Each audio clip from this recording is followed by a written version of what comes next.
There's an exam paper and a C1 revision list on that table there if you want to grab those. That'd be great. Oh, it's like in a few Saturdays.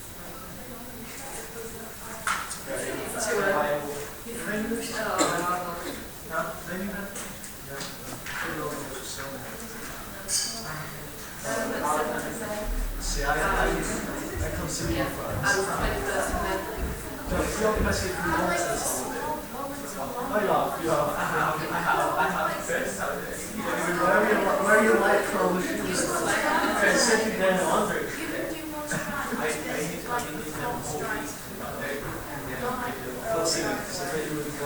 I need we're going to get you when you're away. So me and Rob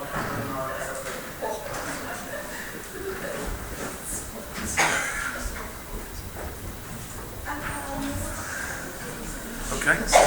It's you are live. yeah. Schedule. Am I in there?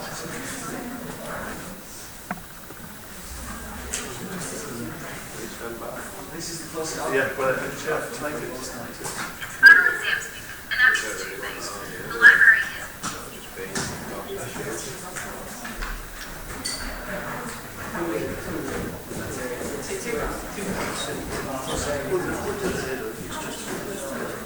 It's just video delay. Yeah, I'm wrong. Right. Found you. Yeah, we've got a delay. It's clear enough.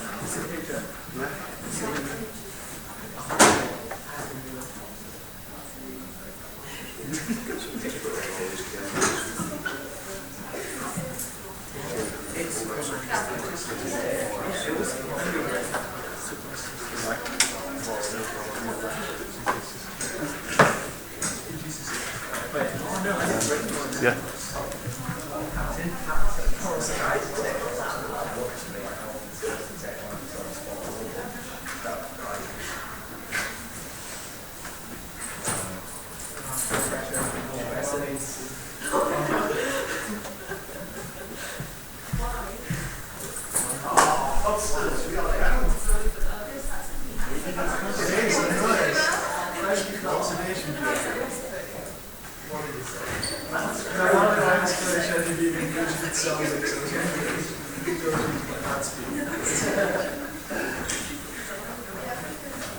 When I was in Wales, I saw on this charity box, I saw Grab a exam paper and a revision list on the table on your way in. Oh yeah. and then I thought, okay, so I think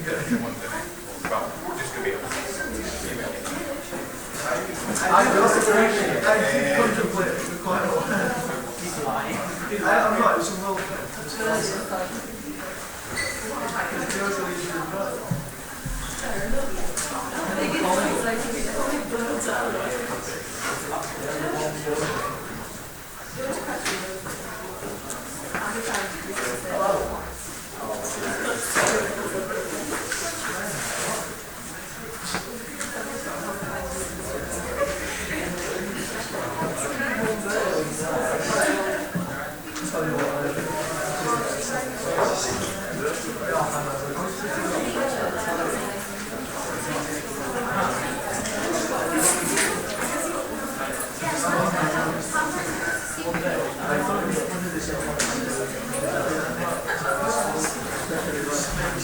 That'll check.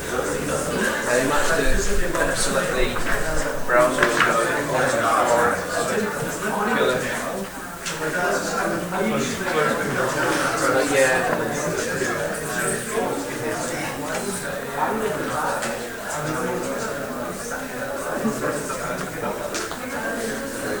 As long as you can see it, right? Any concerns with the colour?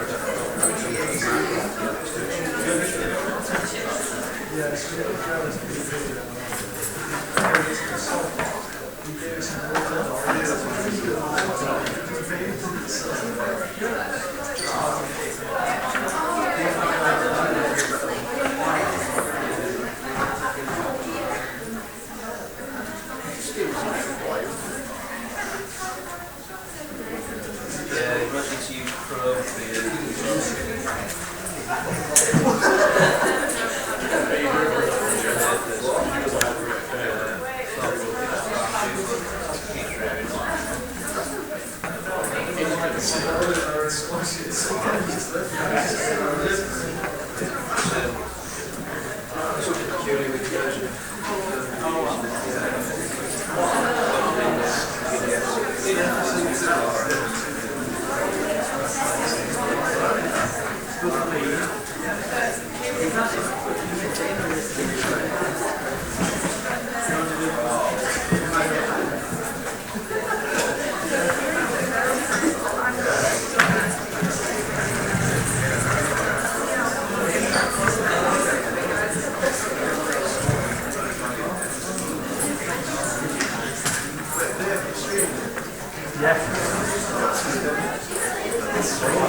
There are exam papers and revision lists on that table if you want to grab them on the way in.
Yes. A little, no, it's not. Hello. No, it is. Right. Okay. That might be too far away. Is that?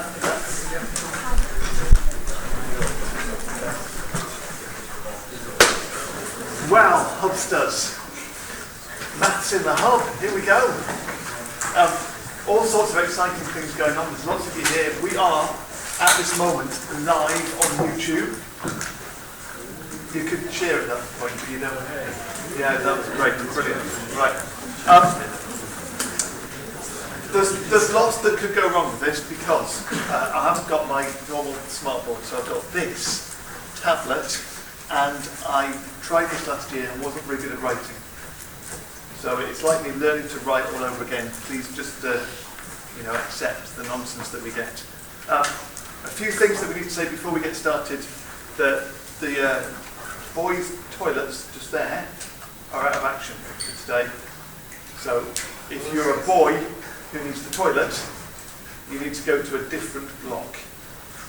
So F block, or I suppose the maths block, B block would be available. I think the girls' toilets are fine, but the boys need to go somewhere else. We're due to be here for 3 hours for the Core 1 section. So the way it'll work is that you maybe didn't pick them up, but on the way in, you have the chance to pick up this Core 1 revision list. There are copies over there, so if you want to go and grab one now, you can do. And I'm going to be using the Summer 2012 Core 1 paper. So if you haven't got your Core 1 papers with you, there are copies of that. There should be enough on the table over on that side.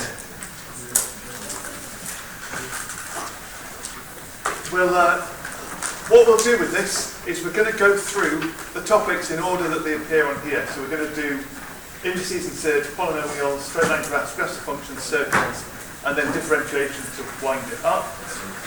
I will give you a little bit of information about that section, and then we'll do the exam questions on the exam paper that are related to that section, and then we'll do the next section.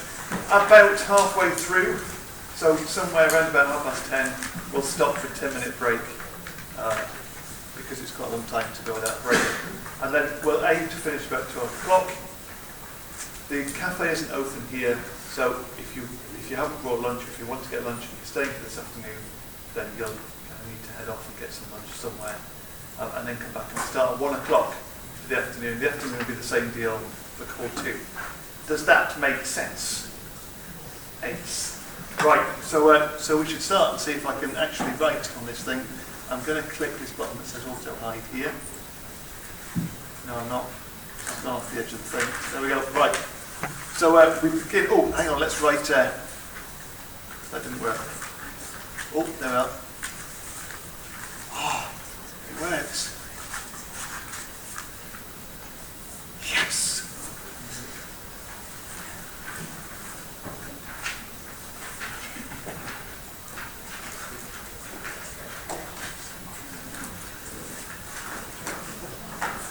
Run out of space. There we are. Right, so we begin with, I've put that, what does that even mean to write that? Do I need to actually do something on the internet to make that mean anything? Yeah. Okay, maybe in the break. Right, so we're going to start with surds and indices. Oh, there's only a small space that you can write on this thing. Surds, up, and, oh, this is not that great. Hang on.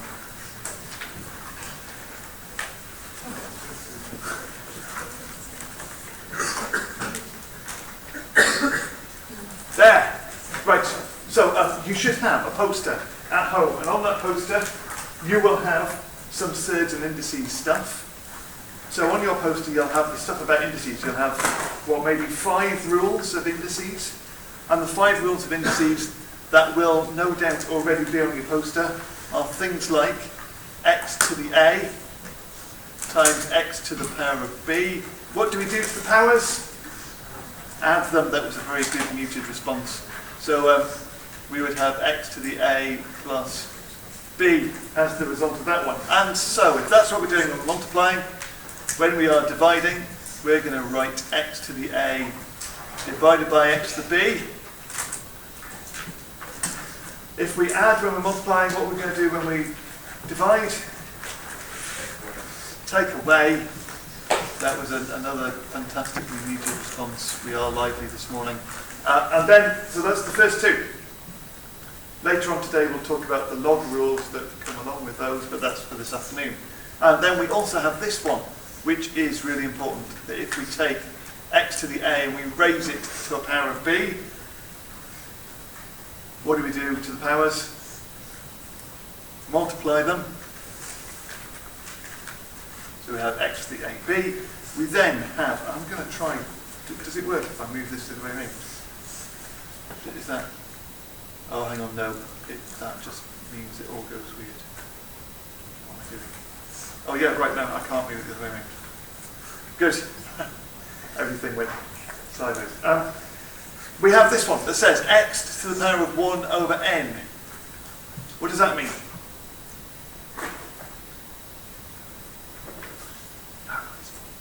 So what, yeah, come on, tell me. X to the root of X to the nth, it's the nth root, isn't it? Yeah. The x, the nth root of n. So if that's a fraction of a half, then we would have the square root, it's a third, we would have the cube root, and so on. Okay, if we have this one, x to the minus n, what does that mean?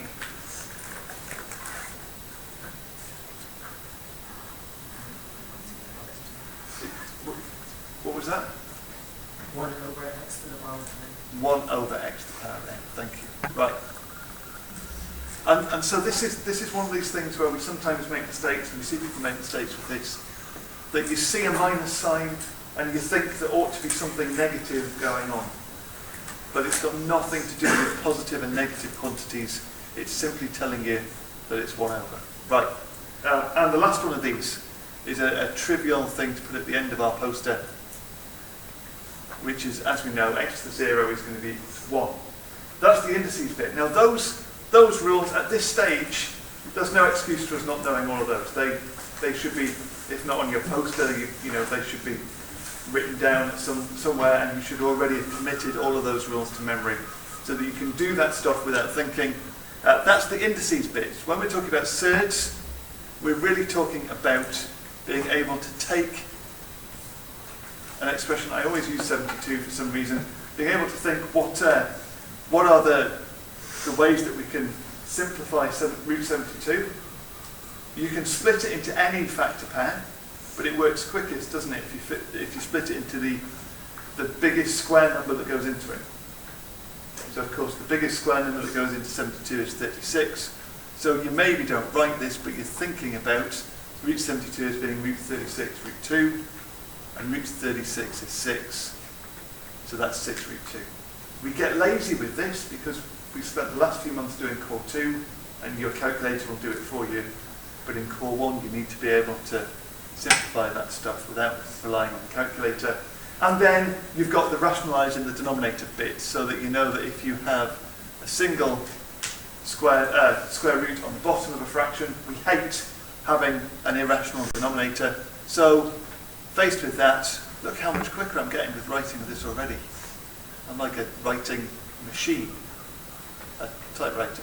Oh, that says 6. Oh, anyway, we multiply the top and we multiply the bottom, and so 1 over root 5 is root 5 over 5. We know this, don't we? We also know that if we have two terms on the bottom of our fraction, so whatever we have on the top, if we have something like 2 minus root 3 on the bottom, we know that in order to rationalise that, you just change the sign in the middle. You don't need to, doesn't matter what order these things are, it doesn't matter whether it's the surd and then the number, or the number and then the surd, or two surds. All you need to do is to write the same expression with the sign changed in the middle. And you need to do the same to top and bottom, because of course we have to multiply it by a quantity that's equal to 1. And so we get, well, the top would be 2 root 3 plus 3.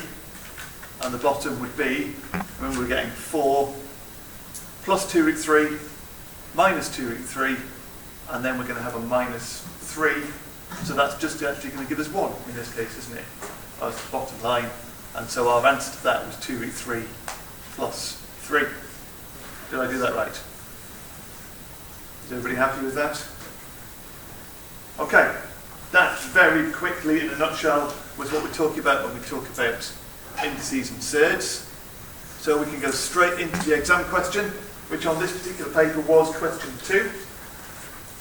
Now, one of the things that I've intended to do is of course, I've done this paper before, and I have my answers saved on the computer for this, and I was going to print it out so that I would be certain that live on YouTube I wouldn't make any mistakes, but I forgot to print it out.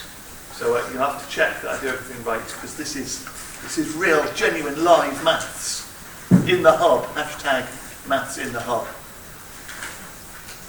See, that's already trending in this room. I don't know what that means either. Right. Okay, so this is question 2 on this paper.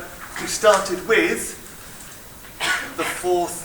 You have to write it in the form 7 to the k, and it's the fourth root of 7. Well, now this is ridiculous, isn't it? If we have really done what we said we've done, and we've made our poster with the laws of indices, and we've learnt the laws of indices, then this is a giveaway of a mark to start with, isn't it? This is just what's on our poster, so we know that that is what. I really built that up expecting a chorus of right answers, and it was met with silence. What is it, Alex? 7 to the 4th. Yeah, that's great. Good. We just have 7 to the quarter. Brilliant. What a good start. The next one, we're wanting to write it in the form 7 to the k. Now, we look at that and we think we're rationalising the denominator of this. And you could, but it's not exactly what the question is asking you for. The question just wants it as a power of 7.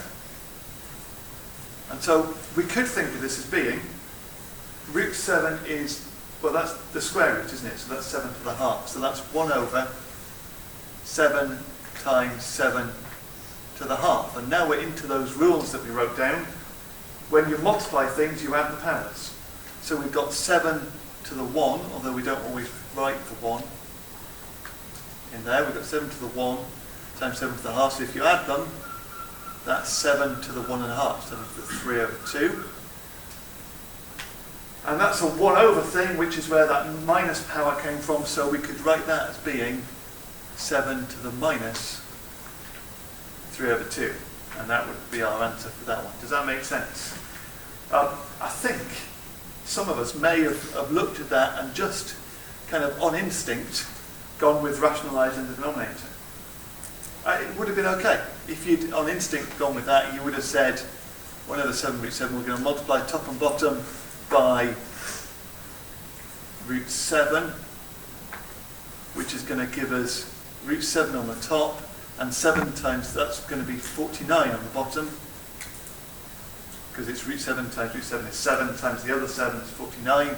So what we've got 7 to the half divided by 7 squared. And again, we know our laws of indices say we subtract the powers, so if we did a half, take away 2, we get minus 3 over 2. And so, you know that there are often different ways of arriving at an answer. So if our instinct had been to rationalise the denominator, everything would have been okay. Right, the last one, set. I can't read that. Is that 7 to the 4 times 49 to the 10? Okay, we know that the question is wanting us to write things in terms of 7. So let's start with that 49 to the 10. That is the same as writing 7 squared to the power of 10. And we know that with 7 squared to the power of 10, you multiply the powers. So we've got 7 to the 4 times 7 to the 20. And now we're multiplying two things, so we add the powers. So we have 7 to the 24. And there we go. Now we've just got 5 marks out of that. No, that was it. 5 marks straight away. I would maybe argue that they've made it so much easier than it used to be in Core 1 to answer things in whatever order you choose. You don't need to go through the paper and answer things in the order that's there. You can pick and choose questions because you're just doing it in the relevant box on the answer booklet. So that should be a real banker of 5 marks. That should be 5 safe marks, shouldn't it?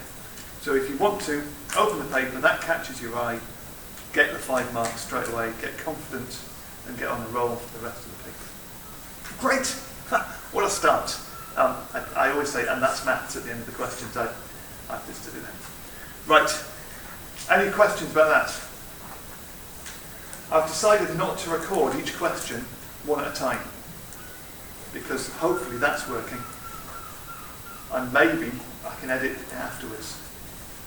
I don't know. I just said that live on YouTube. How exciting is that? There on the laptop. It seems to have frozen. Oh no, it's there. I've moved. Right. Okay, shall we do the next section? This is so exciting, isn't it? Good, thanks. Right, the next section on your C1 revision list is polynomials. So we're looking at polynomials. Now that's massive, isn't it? That polynomials is such a big part of what we're doing. And actually, on this, and we did polynomials really early on. If you remember how we worked through Core 1, we did indices and surds for the first week, and then we did polynomials. And actually, polynomials took about 4 weeks of that early part of September and October time. And that's about right. On this exam paper that we're doing, I think that polynomials is going to be 4 of the questions. It's a huge part of the paper, this bit, the biggest single section on Core 1. So as we start to think about some work with polynomials, what does that mean to us then? Well, it starts basically with us being super confident with quadratics. We should already be pretty confident with quadratics, but if we see a quadratic expression, then we know, don't we, that we've got a few things that we're going to do with this. The first instinct is we're going to see, can we factorise this? Because it's always useful to be able to factorise it. If we can't factorise it, then we might want to complete the square. If we can't do that, we might want to use the formula. But that one, it leaps out at you, doesn't it? You can factorise that. We should be at the point where you look at that and you factorise it in your head without even really thinking. That's where we need to get to. If you're not there yet, then go back and do some more practice of that. So that factorising it means putting it into 2 brackets. What's going to go at the end of the 2 brackets? 5 and 1 is supposed to be an easy one. So x plus 5 and x plus 1. There we go.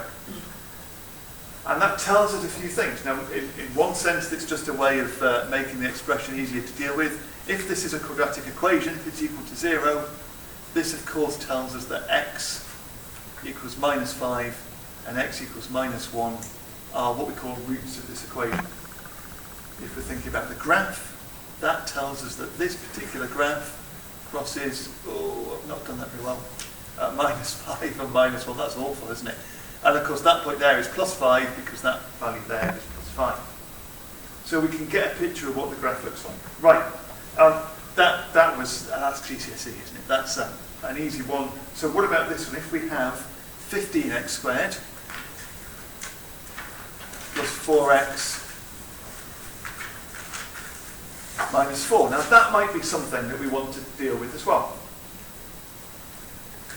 A little bit more difficult. I'm not expecting the fully factorised version of that to leap out the page at you. It's not something that you get asked that often to deal with. You could resort to the formula, but if you go to the formula, you're dealing with 15 in there, and so you've got some reasonably big numbers. You're dividing by 30, aren't you, as you do your quadratic formula, so that's not that much fun. We have ways of factorising this, and the way that I think all 3 of us, John, Paul and I, all push this way of factorising it is to say you would multiply the first and last terms together and start thinking about that. So that gives us minus 60 x squared. You're then thinking, can I come up with 2 numbers that multiply to give minus 60 and add to give plus 4?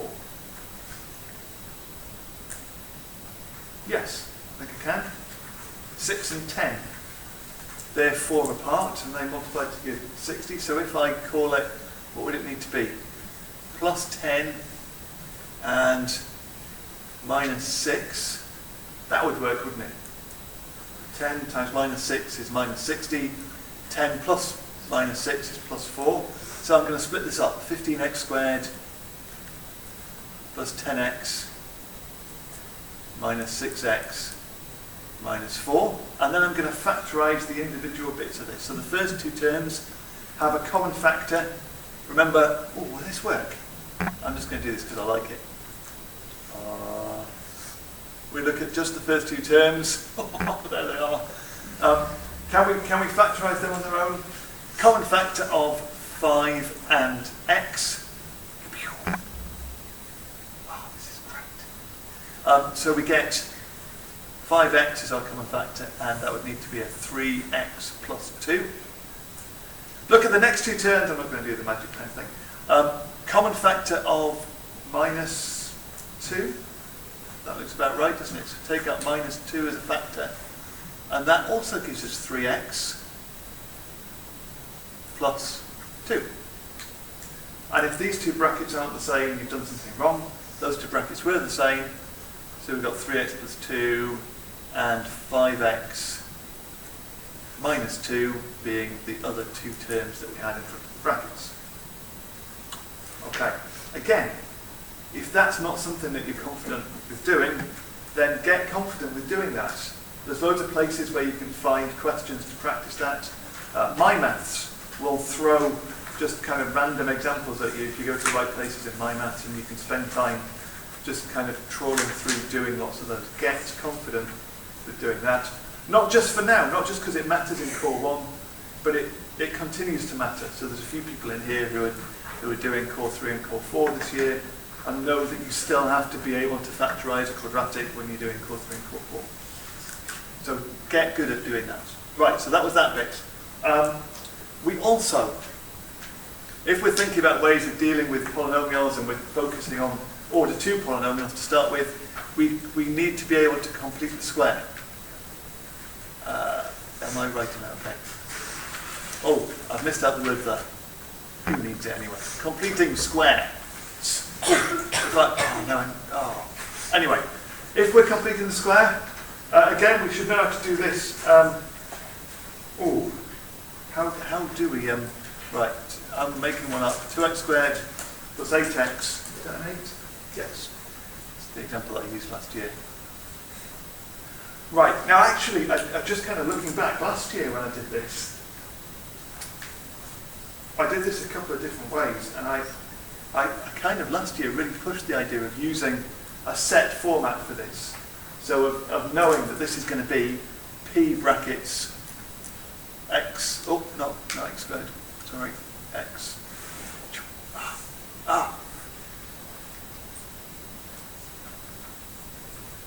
X plus q all squared plus r, that we use that format. Now, if you were taught by me last year, that was what I was going with, and we were expanding that and we were comparing coefficients. But actually, I think when I taught it this year, those of you in my class, I've never kind of really used that, have I? This year, nobody's making eye contact from my class now. No, I haven't, have I? We've done it a different way this time around. So what we're thinking with this now is we're thinking we need to force it to have a 1 in front of the x squared, aren't we? So we're going to start by writing this as being 2 lots of x squared plus 4x. We'll leave the minus 3 hanging around out there. And then all we're going to do with that is we're going to try and think, what number do I need to insert into this to make it a perfect square? And so we look at the coefficient of x, which is 4, we half it, and we square it. So we need to put a 4 into there to make it a perfect square. It would look like 2 lots of x squared plus 4x plus 4. That would be x plus 2 all squared. So that's a good thing to do. Of course, what is now on the screen is a lie, because that line does not equal that line. And the difference is that in this line here, I've inserted a 4 twice. So I've added 8 to the expression. So I'm going to need to take away 8 from the expression to keep it as being the same as the one that I had before. At which point, we now know we've got 2 lots of x plus 2 all squared, and we're taking away 11 from that, and that must be what we started with. Okay. Now, there are lots of ways of completing the square, lots of ways of getting from that point to that end point. It may be that you have already got confident on a different way of doing it slightly. You're doing the same thing, whichever way you do it, but there are different ways of kind of thinking it through, especially whether you write that line or not. Some people miss that line out and go straight to the x plus 2 all squared bit. Why is completing the square of any value to us? Well, you can remember this tells us about the vertex of this curve, and the vertex in this case must be the point with x coordinate minus 2 and y coordinate minus 11. Okay, you remember that if we have it in that format, the x coordinate is minus q, the y coordinate is r. That's the vertex of that point. And that was an important thing. And so we've seen questions before where we've had to complete the square and then state the vertex of the curve. Other things we might be asked for the line of symmetry of this particular curve. And it's related to the vertex, isn't it? The line of symmetry. Well, it's a vertical line of symmetry, and so it's a line of symmetry through the x value that is our minimum point. So it's x equals minus 2 is the line of symmetry of that curve. We may also be asked at this point for the horizontal tangent. That's probably not the way it'd be asked, but we might be asked for the tangent at the minimum point. So the horizontal tangent, the minimum tangent,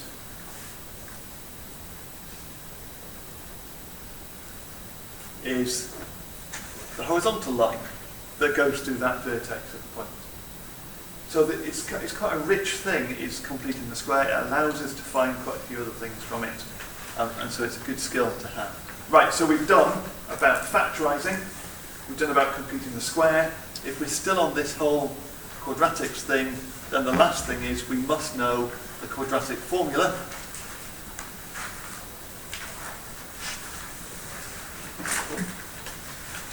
And again, this is something that you should have this firmly committed to memory.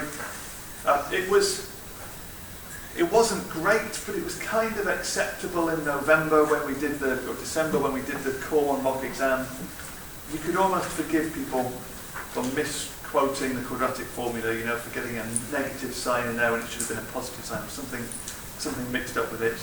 In April, it's not something that you should be doing at all. You should have this completely securely committed to memory now.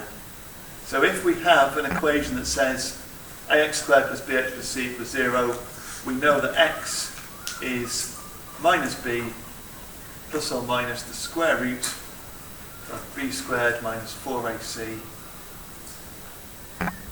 all divided by 2a. And that has to be something that you don't even have to think about that, do you? That's completely secure and memorised. The thing that is significant about that, or one of the things that we use that is helpful, is we talk about the discriminant. I can't really write the word discriminant. But the discriminant is that bit that sits inside the square root sign.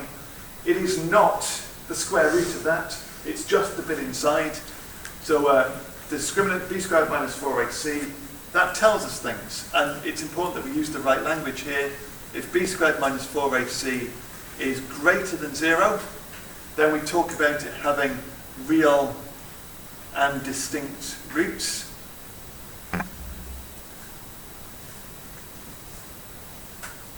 Okay, that means there would be 2 answers to the quadratic equation.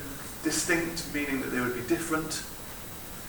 It doesn't mean that they would be whole numbers or even rational numbers. They could be surds, but there are 2 distinct roots. If b squared minus 4ac is equal to 0, then we talk about having one real root or real repeated roots.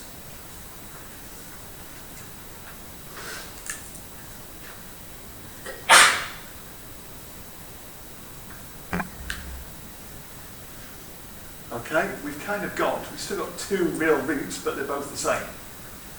So, the word real is important in there, but that tells us stuff, doesn't it? So if we're doing, let's say we're doing a pair of simultaneous equations, and one of them is a straight line and one of them is a curve, and we get the discriminant as being equal to 0, then that tells us that the line is a tangent to the curve. And we know that, don't we? Because that's when we get the repeated roots. Okay, and the third option is if b squared minus 4ac is less than 0, and that's the one, again, we need to use the right language. We need to talk about that as being no real roots.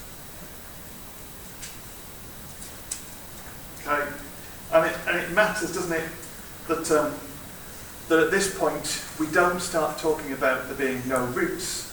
The word real is important in there, and those of you who are doing further maths will know that there's more to it than just saying there are no answers. Okay, but we need to be phrasing it in the right way. Right, we should maybe, it's maybe worth also writing, well, use that green pen, that looks nice, that if we don't often talk about this option, but if we have b squared minus 4ac is greater than or equal to 0, then that's just saying that there are real roots. They may be distinct, they may be equal, but there are real roots. So that's kind of bigger, wider case. Right. If we're still thinking about quadratics, we probably should just dive into the questions now. Because the other things about quadratics, well, there's all that stuff, isn't there, about just simplifying expressions, just multiplying out maybe a cubic expression, multiplying out 3 brackets. There's that stuff. There's all of that stuff about collecting like terms together. There's all the stuff about quadratic inequalities, about simultaneous equations. They were the other bits that were wrapped up in the polynomials section. We'll have a look at some questions and kind of deal with that, and then maybe come back to 1 or 2 of those bits. So I think if we're talking about questions, then I might be wrong. I had a quick look at this. I reckon we're looking at questions 1, 4, 7, and 9 for this, hopefully. So we'll see. I just realised the YouTube little video things have got quite a big delay, so it just shows me stood there slightly gesticulating. It's quite dull, isn't it? It's just me in front of a screen. Maybe I should dance a little bit. Maybe later. Right. Question 1. Simplify x minus 5 times x squared plus 3 minus x plus 4 x minus 1. This was question 1 on this paper. You've got to be feeling quite pleased if that was how the paper started. So we're just going to multiply it out. And I would hope that you can just look at that and multiply it out fairly quickly. What we're going to do? Well, if you're in any way lacking in confidence, you could say this is x lots of x squared plus 3. Is this going too far with this? Minus 5 lots of x squared plus 3. Minus, now this one, they've done this deliberately, put this in 2 brackets here to try and trick you into forgetting about the minus sign. So I'm going to make sure I put a bracket there and write this would be x squared minus x plus 4x, so that's plus 3x minus 4. Now, can you see what the person who wrote this was expecting?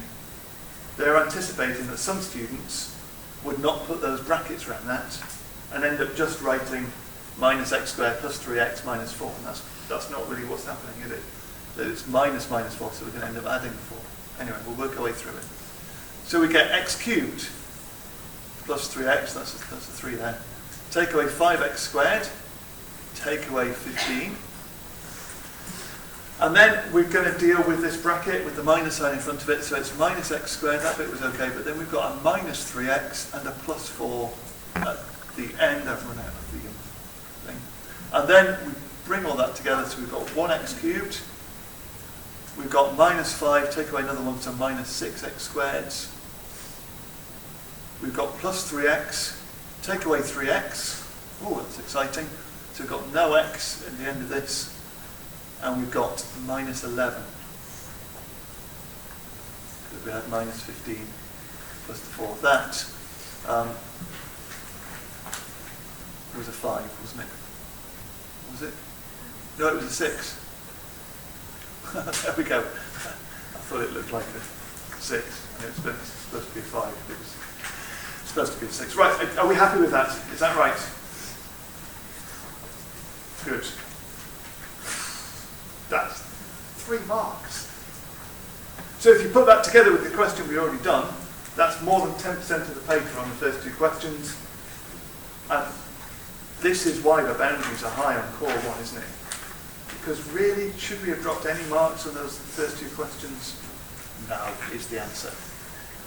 Okay, so question 4. Aha, now we do have a completing the square. Now there's something that we get when we look at this as well. We look at this and we're thinking, this probably means the circles question, because there will be a circles question, isn't going to be one of those ones where you have to find the centre and radius. Because they probably wouldn't ask us to do that. That's completing the square. They wouldn't ask us to do that twice, probably. This is just completing the square. That's all it is in this question. Right, so it's not actually even very different to the question that we did a few moments ago. We need to write this in complete square form. We look at the first 2 terms, we say we're going to have to take out the 2 as a common factor. So that would look like that. I want to make this thing in this bracket a complete square thing. So I would need there to be, well hang on, that's half of minus 10 is minus 5. Squared is plus 25. There would need to be a plus 25 inside that bracket to make it a complete square. So I've just added 25, but I've added 25, hang on, let's put 49 in there. I've added 25 twice. So I am going to have to take away 25 twice. And 25 twice is 50. And so then I've got 2 lots of, that was x minus 5 when you square it. And that leaves me with a minus 1 at the end of it, doesn't it? 49 to 50 is minus 1. Does that make sense to everybody? Does anybody do completing the square quite differently to that? Or does that have a kind of familiar feel? Is there anybody who's doing the taking that bit, multiplying it out and comparing coefficients? No. I did teach that last year though, didn't I, Henry? Yeah. Okay. There we go. So we've got 4 marks. We've got 4 marks for doing that as well. The more that we kind of go through this, the more we're thinking we've got to get loads of marks out of core 1. State the coordinates of the vertex of the curve. Okay, well we've just said this. The vertex of the curve is always whatever x value makes that part of it 0. So the x value that makes that 0 is plus 5. And the y value is whatever number is hanging around at the end, regardless of what number we have here. It's just whatever's left. And so we have left a minus 1. And we understand why that is as well, don't we? We understand that that's because a squared thing has to be positive. Oh, it can't be negative anyway. So the smallest amount a squared thing could possibly be is 0. So the smallest amount that lot could be is 0. 0 times 2 is still 0. Take away 1. The smallest amount it could be is minus 1. 0, take away 1. And that happens when that is 0, which is when x equals 5. And there we go. That was 6 marks for doing that. Ah, we are acing core 1. Right. I reckon question 7 is polynomials as well. At first glance, you maybe wouldn't spot question 7 on this paper. Because it's a stealth quadratic. No, that was a joke. Okay, carry on. There it is.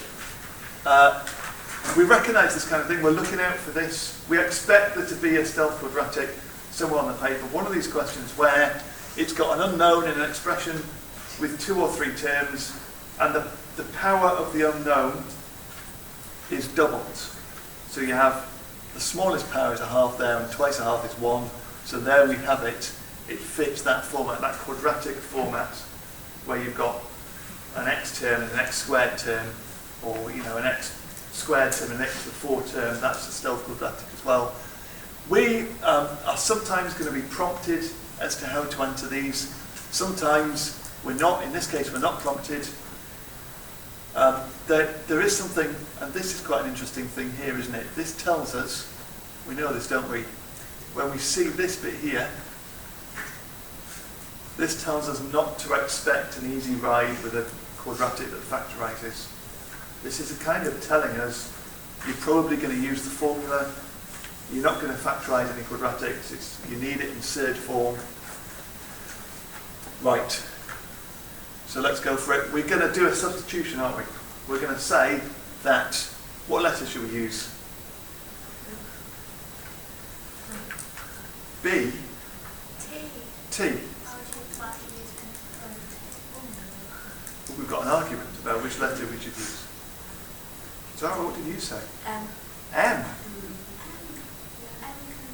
Wow, interesting. Or we could do a vote on Twitter at this point, where you have to vote for what letter you want to use, and then no, we're not. Right, okay, we're going to use it. We're going to use U.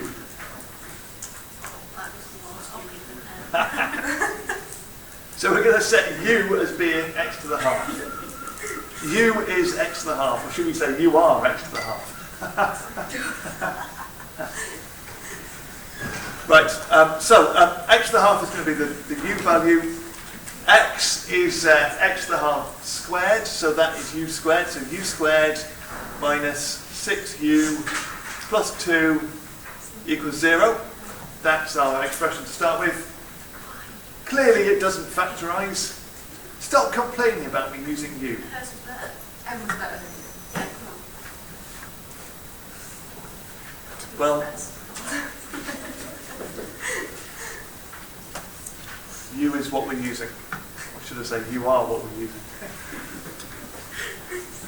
No response.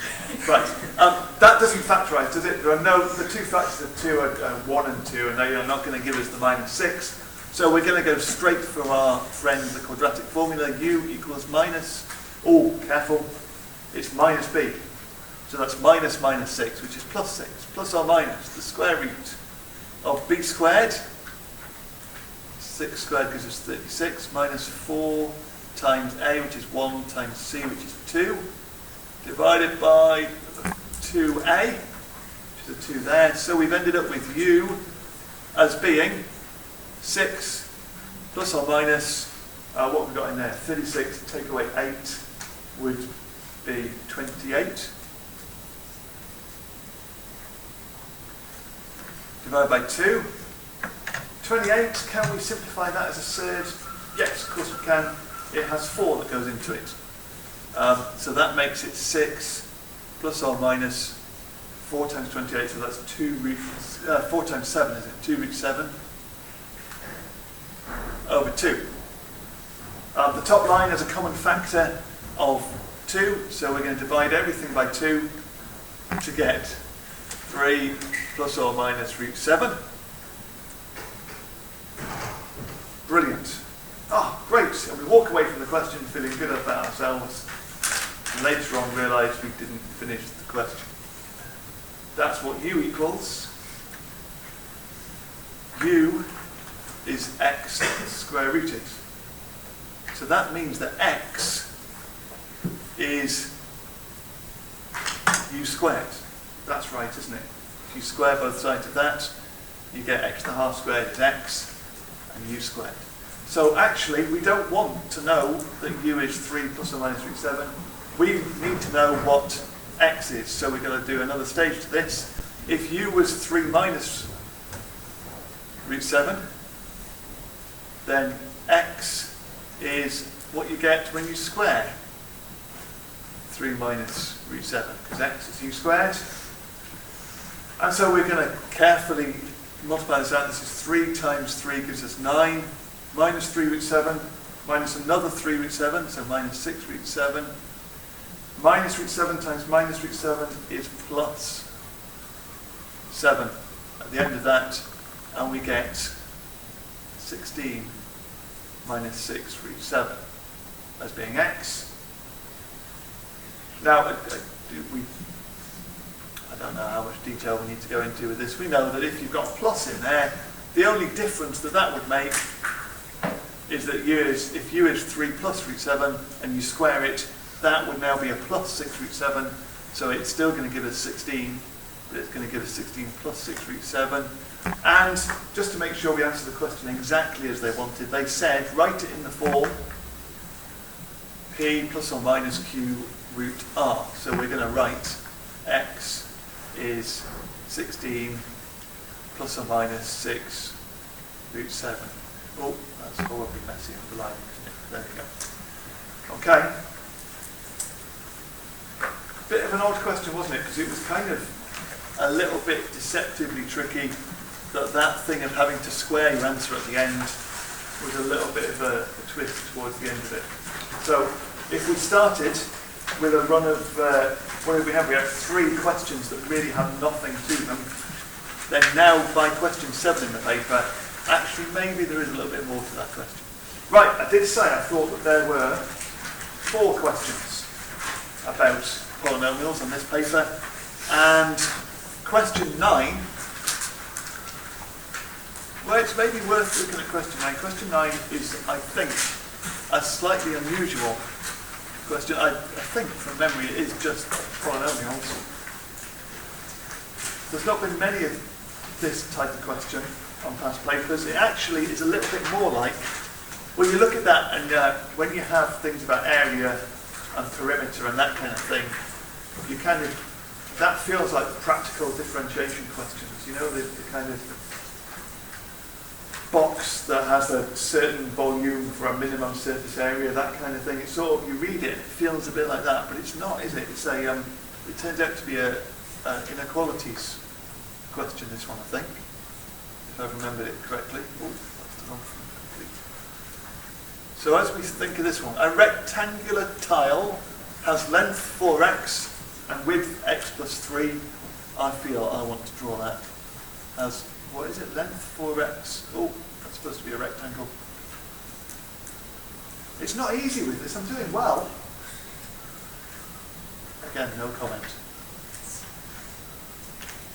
At least one person could have said, yes, Dave, you want to do. There we go, so we've got 4x and x plus 3 as the length and width. The area is less than 112. By writing down and solving an inequality, determine the set of possible values of x. Well, the area of this rectangle is less than 112. I don't know why I've written an equal sign there, sorry. The area is less than 112. The area of a rectangle is the width times the height. So there we go, it said by writing down and solving a suitable inequality. There is our inequality. If we now do some work on this, we've got 4x squared plus 12x minus 112 is less than 0. Now that's looking a little bit harder than it actually is, isn't it? It's looking like we've got an unpleasant thing going on there, but actually, haven't we got a common factor of 4 all the way through that? So I think if we divide by 4, things start to feel a little bit better. We've got x squared plus 3x minus 112 divided by 4 must be, what is that? Is that 28? Is that right? There we go, and that feels a bit better, doesn't it? Because 28 is 7 times 4, and they are 3 apart. So this actually factorizes. We've got x plus 7, x minus 4. Have I done that right? Are we happy with that? Does that number look enough like a 7?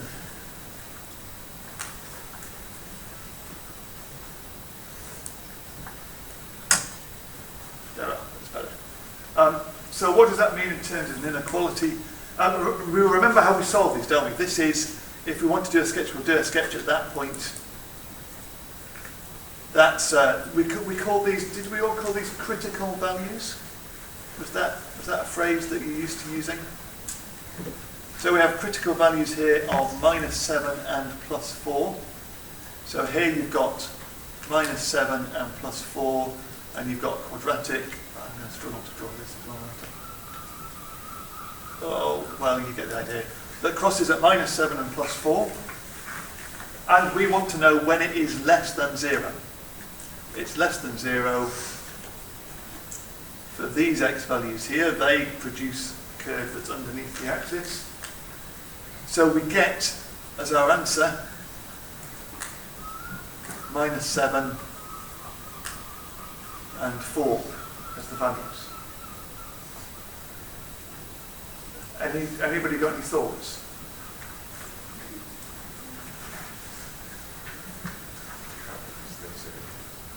This is really important, isn't it? This is a practical problem. It's been put in terms of something that is happening, something physical that we're having to deal with. It's not just an abstract equation that we've solved. It had a meaning to it. There was a rectangular tile with length 4x centimetres. If the length is 4 times the x value cannot possibly be negative, because then the tile wouldn't exist. It can't be 0 either, but it can't be negative because that wouldn't give us that as being a physical thing that exists. So that's quite important, isn't it? So actually, it's not, the answer is not x between -7 and 4. The x value must be greater than 0. So actually, that's what we get from this question. X has to be greater than 0 and less than 4. That's the only way that the rectangle can exist. That was quite a clever, sneaky little bit at the end of this question, because I'd be prepared to bet that a large proportion of the students who did this missed that little tiny bit at the end there. Okay. They did give quite a few marks, though, didn't they? Is that 6 marks just for doing that? A second rectangular tile, length 4y and width y plus 3, has a rectangular length 2y and width y removed from one corner as shown in the diagram. Given that the perimeter of this tile is between 20 and 54, determine the set of possible values of y. So actually it's a slightly odd one, because seeing part 1 and part 2 I expected somehow this to come together and be linked, but it appears actually fairly independent, doesn't it? So this one, if it's just perimeter, I think we're ending up with a linear inequality this time. We need to fill in some of the gaps on this though, don't we? So if that's 2y, then that distance is also 2y. If that's y, and that is y plus 3, then that must be 3. Actually, it's all a bit unnecessary what I've done here, isn't it? Because we're just... it's actually slightly... They're throwing information at you that you don't need with this question, aren't they? Look, the perimeter... I am right in thinking this. It doesn't make any difference that that rectangle has been cut out, because that didn't change the perimeter at all from the original shape. Can you see? We've got 4y and 4y, and we've got y plus 3 and y plus 3. The rectangle doesn't affect the perimeter. It affects the area, but not the perimeter. The rectangle being cut out. So, what have we got? We've got 2 lots of 4y.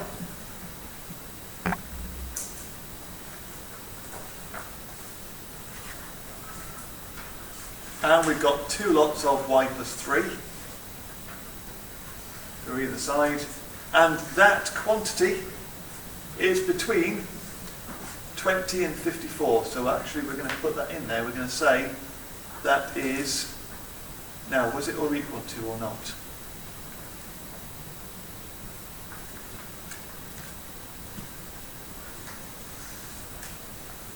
Given that the perimeter of this tile is between 20 and 54, determine the set of possible values of y. Well, I think that's a little bit vague. I think between actually implies not including, doesn't it?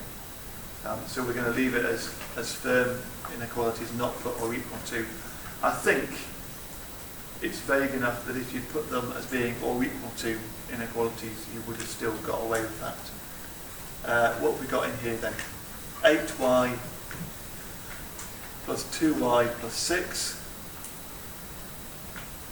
which gives us 10y plus 6.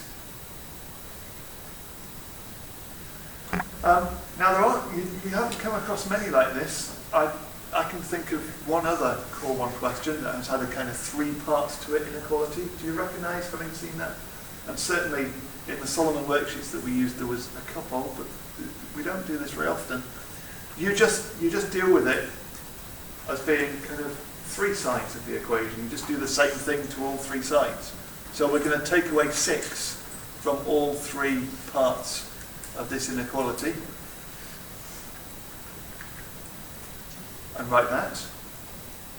And then we're going to divide all 3 parts of this inequality by 10.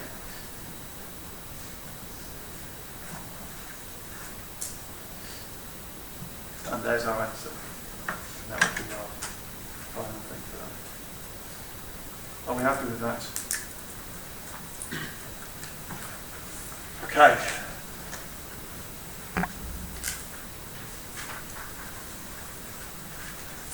It's a funny one, isn't it? Because that whole thing of that rectangle being cut out, the way that doesn't affect the perimeter, it makes you just kind of stop and think, well, why did they do that? Anyway, it was just there to make you question yourself a little bit. Right, any questions? Are we happy so far? That is, how are we doing for time?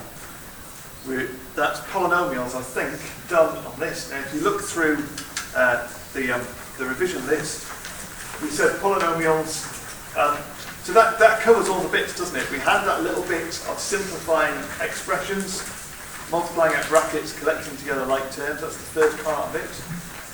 If you think back to the Solomon worksheet you did on that, that included stuff like multiplying out 3 brackets, cubic equations, and simplifying that.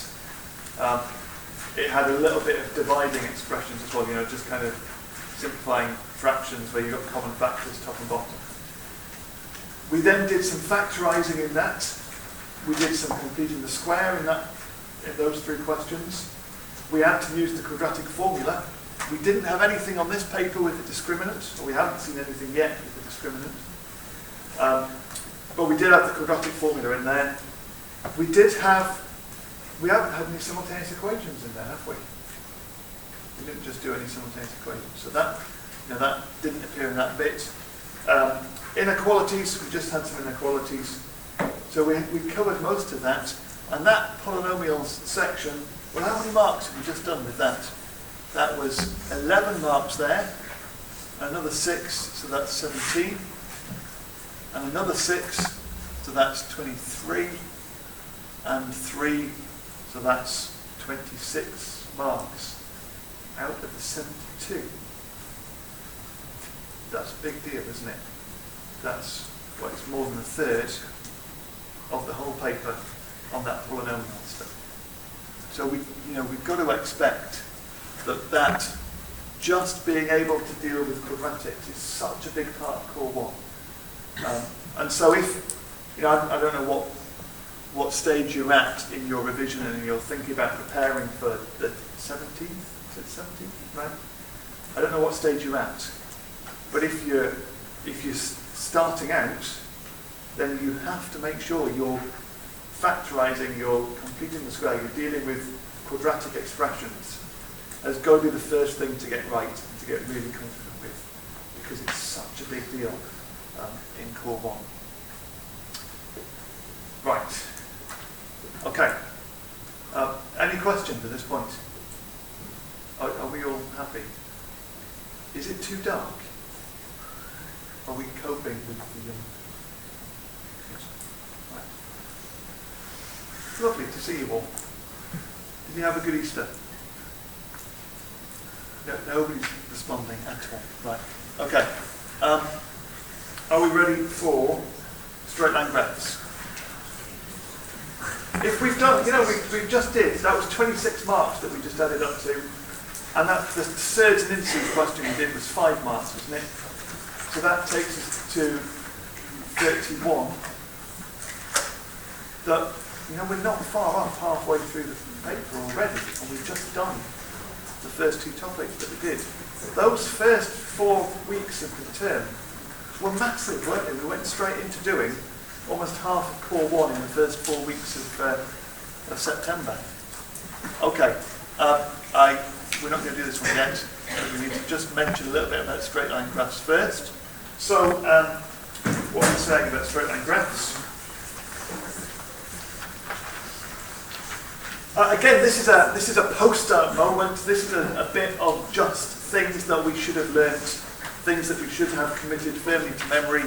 So when we talk about straight line graphs,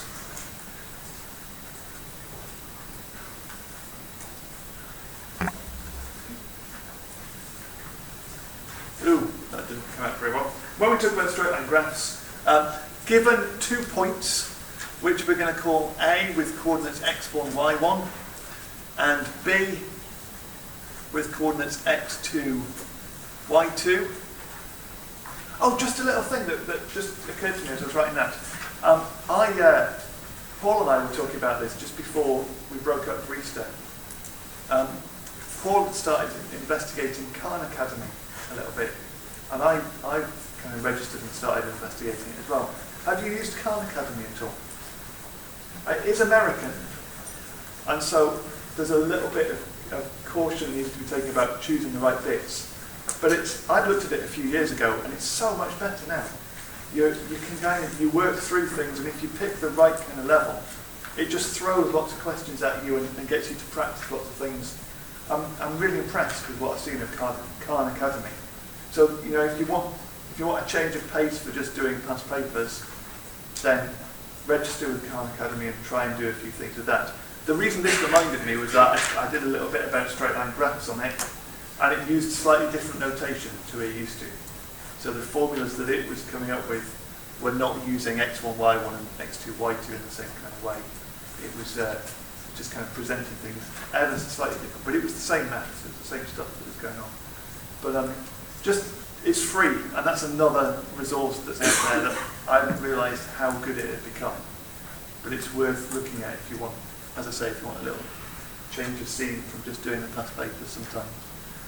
Right, so the things that are in our formula for this, if we want to do a length of AB, then the length of AB, that's just going to be Pythagoras' theorem when we're talking about length.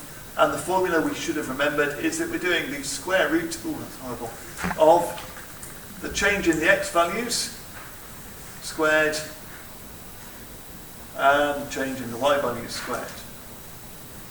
And all of that inside the square root sign. And of course, because you are subtracting and then squaring, it doesn't really matter what order you subtract them. We also should have on our poster, or committed to memory at this stage, the midpoint of the line AB. The midpoint of AB has coordinates that are it's the mean of the 2 coordinates, isn't it? We've been doing mean in S1. So it's x1 plus x2 over 2, and y1 plus y2 over 2. We also talk about the gradient of the line AB as being something that we ought to be able to work out. So the gradient of AB, now at the time we did this in, October? Mid-October, in Core 1, we hadn't done any differentiation. You hadn't encountered this thing dy by dx, but now you're so used to it, you're so familiar with thinking dy by dx, that there shouldn't be any hesitation about which way round our gradient expression goes. Dy by dx is all about change in y over change in x, so it's the change in y over the change in x. And that mistake that some people made in October of getting the gradient calculation upside down should never happen now, because we know it's dy over dx, change in y over change in x. So we should be really familiar with that. Then, we'll put this here just as a little reminder. There we go. We know about dy by dx now. The other thing, and perhaps the most important bit of this, is the equation of the line through AB. If we work out the gradient as being m,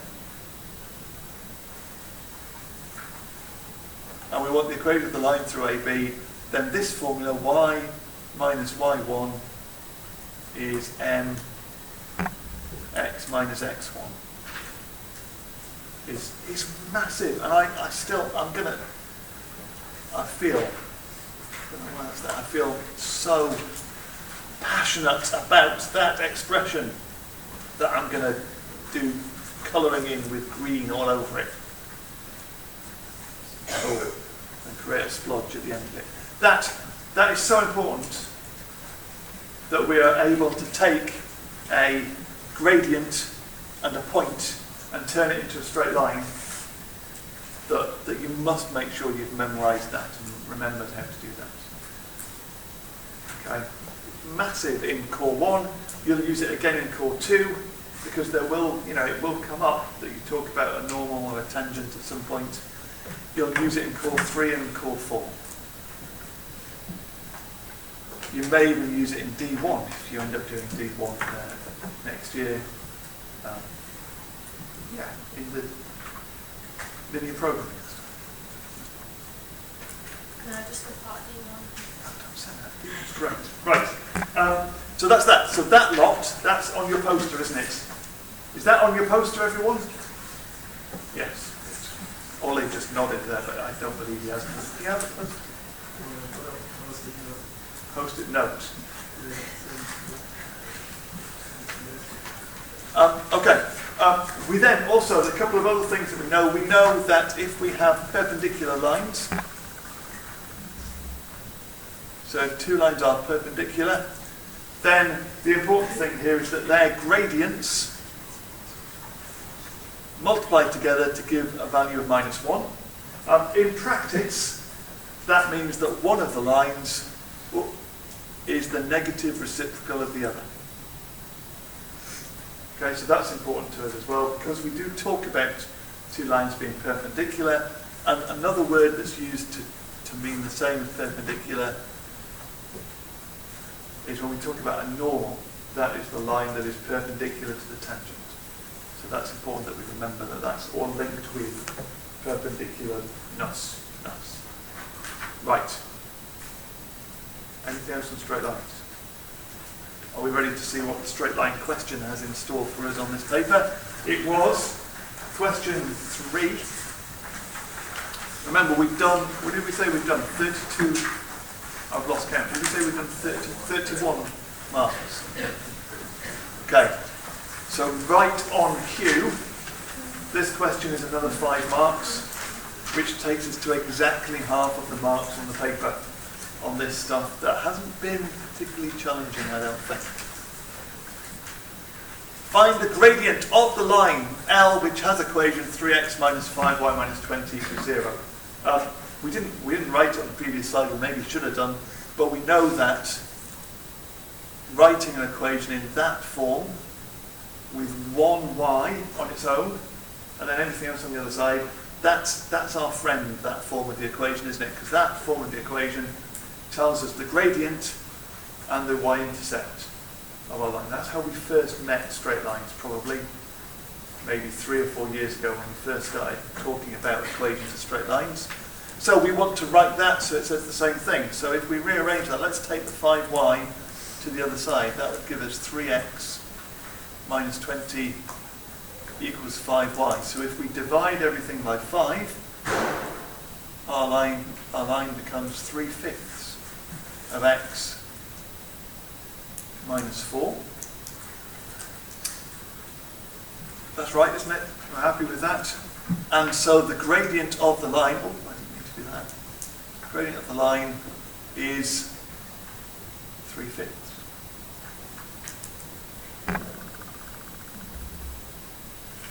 Okay, and if you want to write that as being 0.6, then that's okay. Part 2. The line crosses the x-axis at P and the y-axis at Q. Find the coordinates of the midpoint of PQ. It's funny, isn't it, how sometimes really quite simple ideas can just throw us a little bit and can just make us pause and ponder and think, what on earth is going on with this? And this was, I can't remember who it was, but somebody actually asked me a question about what does it mean to find where a line crosses the x-axis? And it's one of those things that, you know, we read that and take a moment to think about it. So where it crosses the x-axis, let's think this through. If that's an x and that's the y-axis and that's the x-axis, then where it crosses the x-axis is when the y-coordinate is 0. So when it crosses the x-axis at P, the x-axis is where y equals 0. So if y equals 0 in our equation, we're left with 3x minus 0 minus 20 equals 0. So 3x equals 20. So x is 20 over 3. So that's the coordinate of P. So P is the point where x is 20 over 3, y is 0. What happens when it crosses the y-axis? Well, if it crosses the y-axis, that means that x is 0. So at Q, x is 0. And we're left doing, if x is 0, we've got minus 5y minus 20 is 0. Minus 5y minus 20 equals 0. And so we're going to rearrange this. What does that say? Minus 5y equals 20. So y is 20 divided by minus 5, so minus 4. So Q is the point. 0 minus 4. And the question said, it didn't say find the coordinates of P and Q, but we have done. It said find the coordinates of the midpoint of PQ. And the midpoint of PQ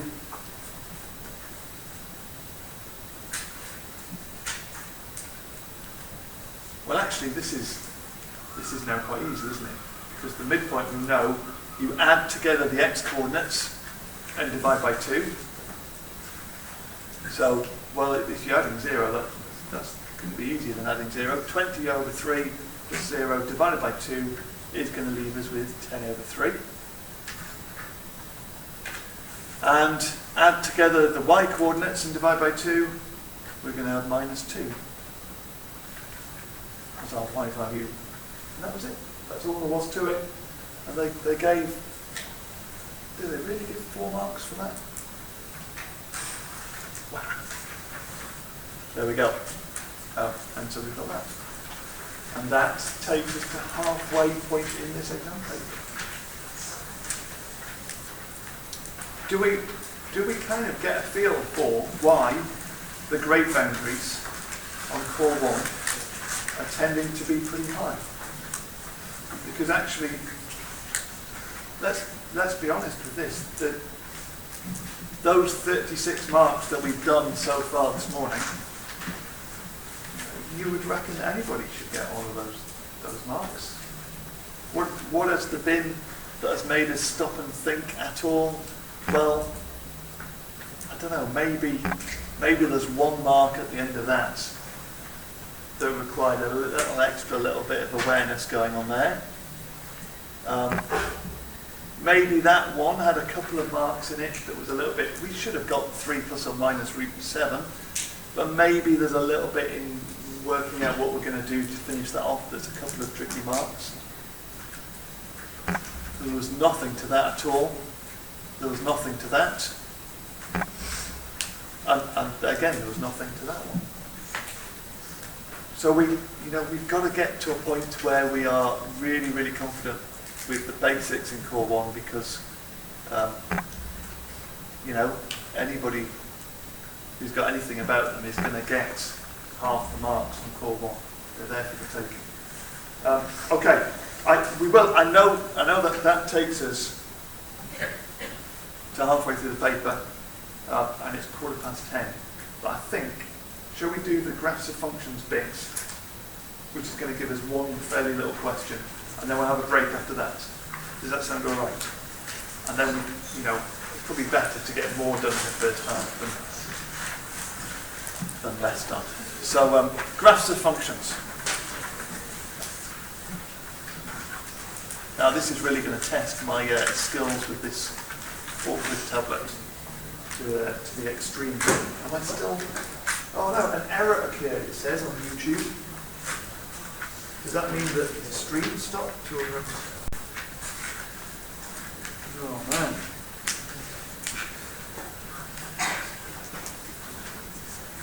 Oh no, it was still there. No, it was my laptop that had an error. Phew. We're still live on YouTube. Has anybody checked it out on that? No. Yeah. Was it there? Could you see me? How did I look? Great. Thanks. You're looking good as well. Right. Graphs of functions. So what? Again, we've got a poster moment, haven't we? We should have your bedroom. I bet your bedroom is full of posters of little bits of maths all over the place. No. Are you there? Is it there? Wow. I turned off the live chat thing because I thought that would be a nightmare if people start chatting to me when I'm trying to do this. I did a little test run myself at home with a webcam, just me sat in my living room, and the stream was running for about 83 seconds, and 3 people commented on it on the live chat thing during that time. By the time I'd realised that people could comment on it, I'd stopped the stream because it finished. Isn't that crazy? Anyway, that disturbed me slightly to realise that there are people out there who watch these things. I mean, hello, it's great to see you. I can't see you. That's the weird thing. Shall we do this? Right, so on your poster, I think, what do we have? We maybe have 5 set graphs. Maybe at a push we could talk about it being 6. So the 5 set graphs that we have, oh, that's awful. We have, oh no, there. This is going to be a nightmare trying to draw this. What's that supposed to be? A random squiggle. That was supposed to be x squared. Yeah, it was a good try, wasn't it? Y equals x squared. We've got people arriving late. Come on in, you're very welcome. They forgot to put the clocks changed on Easter Sunday. That's the trouble. Does that work that way? Yeah, it would, yeah. Okay, so that's the first one got. Is there any chance of me being able to draw an x cubed? Oh, I've run out of the space where I drawn it. There. Is that kind of all right? That's why it was x cubed. Now listen, I think we have a problem with x cubed graphs. And the problem is that we forget a little bit what's going on with x cubed. So, if the curve is just y equals x cubed, or if it's y equals x cubed plus 3, that'll be that lifted up 3 units. Or if it's x cubed, if it's x minus 1 all cubed, that'll be that graph shifted 1 across. But if it's just the basic form of it, then it looks like that. The problem that we have is that we get mixed up because we're thinking, if we have a graph, this wasn't one of the ones I intended to put, but if we have a graph that's supposed to be x minus a, x minus b, x minus c, that says, then that graph is still an x cubed graph, but that one that has 2 stationary points now, that's a graph that is going to go like that, where these are the points A, B, and C. Maybe not in quite in that order, but you get the idea. There's my y-axis. Okay? This is quite an important thing, that we recognise that we're still talking about x cubed graphs. But that's an x cubed where it has no turning points. It has one stationary point. It's a point of inflection. If we differentiated it, we'd get 0 at 0. That's the one where we've got two stationary points. We've got three real roots in that one. But I think sometimes when you see y equals x cubed, you try and draw that kind of really wiggly graph instead of recognizing that if it's just y equals x cubed, then that's what it looks like. Right. I haven't intended to draw that, but I have done. So that's added to the number that we've got. The next one that should be on our poster, I am going to claim that we should have this graph. That was supposed to be, it's a rough approximation of y equals root x. Remember, the square root sign means the positive square root of x. Okay? It doesn't, so you know, when you see the square root sign, if you're asked to evaluate root 9, the answer to what is root 9 is 3, and only 3. The answer to root 9 is not plus or minus 3. Does that make sense? The answer to if x squared equals 9, the answer is x equals plus or minus 3. So that's a different question. Anyway, that's another issue really. Right, so we've got 3 down. We should be able to sketch. Oh, really struggling at this point. We should be able to sketch 1 over x. Oh, I've drawn that awfully.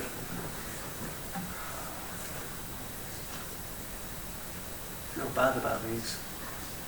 Maybe I should bring Desmos up and get Desmos to do it for me.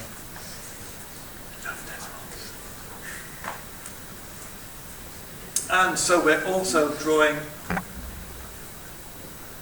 oh, this is meant to be 1 over x squared. Oh, it's meant to be symmetrical. It's meant not to have that little wiggle there. Look, don't look at these. These are terrible. I've drawn these better in other things. Find somewhere else where I've drawn it better and look at that instead.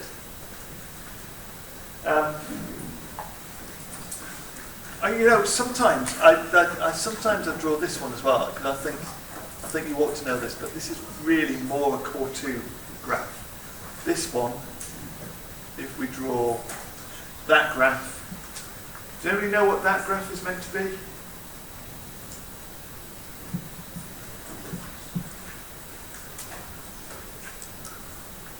No. Yeah, it's something like y equals 2 to the x. I was kind of going for a y equals a to the x, where a is greater than 1 sort of expression. That's what I'm aiming at. But yeah, 2 to the x or 3 to the x. I'm never quite sure whether that's core 1 or core 2, that kind of thing. It's probably more a core 2 sort of thing to have to sketch those ones. If we're going to extend our graphs that we need to know into core 2, then that would come in there. Right, so that's the first bit of some graphs that we ought to be familiar and comfortable with. But then we've got the transformations of graphs stuff, haven't we? We ought to remember our transformations of graphs. And this is all about a really slightly annoyingly specific use of language bit, because this is if we're going to have y equals a function of x, and we're going to think about how that function is transformed, then we have 4 basic transformations that's going to happen. So if we take our expression, our y equals f of x expression, and we multiply it by a number, multiply it by a constant value, so let's call it a in this case, then that one gives us a stretch, scale factor a, and we need to get the language right here. We're going to say it's parallel to the y-axis.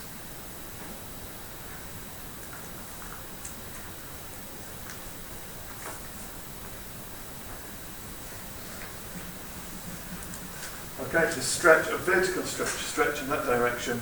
And that, what we mean by a stretch is that the x-axis is kind of the anchor point. The x-axis, everything is stretched away from the x-axis as we hit that in that direction. Okay, so parallel to the y-axis. If we have y equals a plus f of x,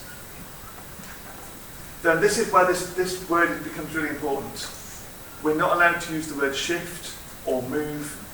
The only possible word that we can use here is the word translation. Okay? And this is absolutely vital. There is no other alternative to that. If you don't use the word translation, then you will lose a mark at this point. So this is a translation, a units,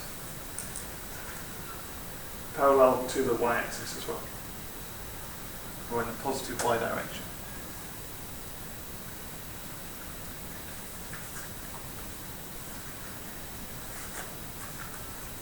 Okay, so they're the first two transformations. Next up, we have, I'm going to change colour because we think of these ones as being in the different direction. So f of a times x. So this is where, before any of the function stuff happens to x, it's got a number multiplying it. Okay, so that would be something like, if we're going from, what do we think? If we're going from root x to root 5x, then that would be this kind of transformation. So that would be, oh, I don't need that there. This one would be a stretch again. Now, if it's inside the bracket, it kind of does the reverse of what we think it's going to do. So this is a stretch scaled back to 1 over a. Parallel to the x-axis.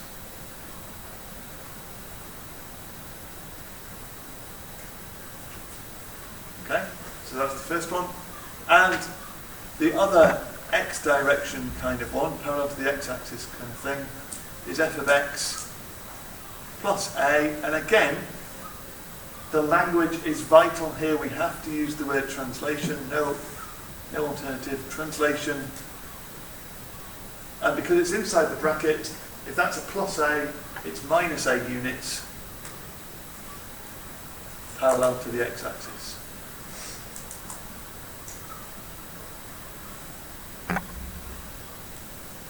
Okay? Now those descriptions, those words, the word stretch, the word translation, there's no alternatives. You have to have learnt those words and you have to use those words correctly.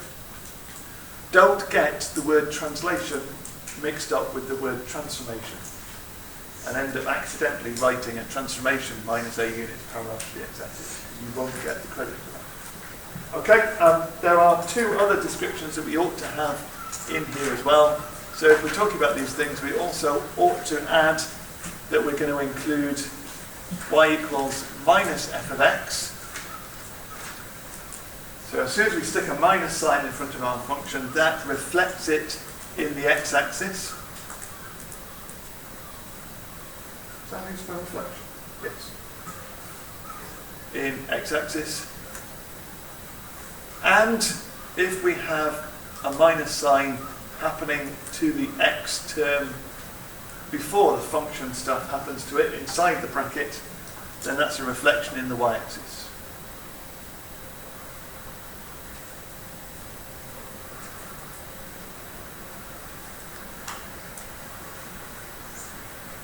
I did spell reflection wrong, didn't I? I had T instead of A, which is just madness.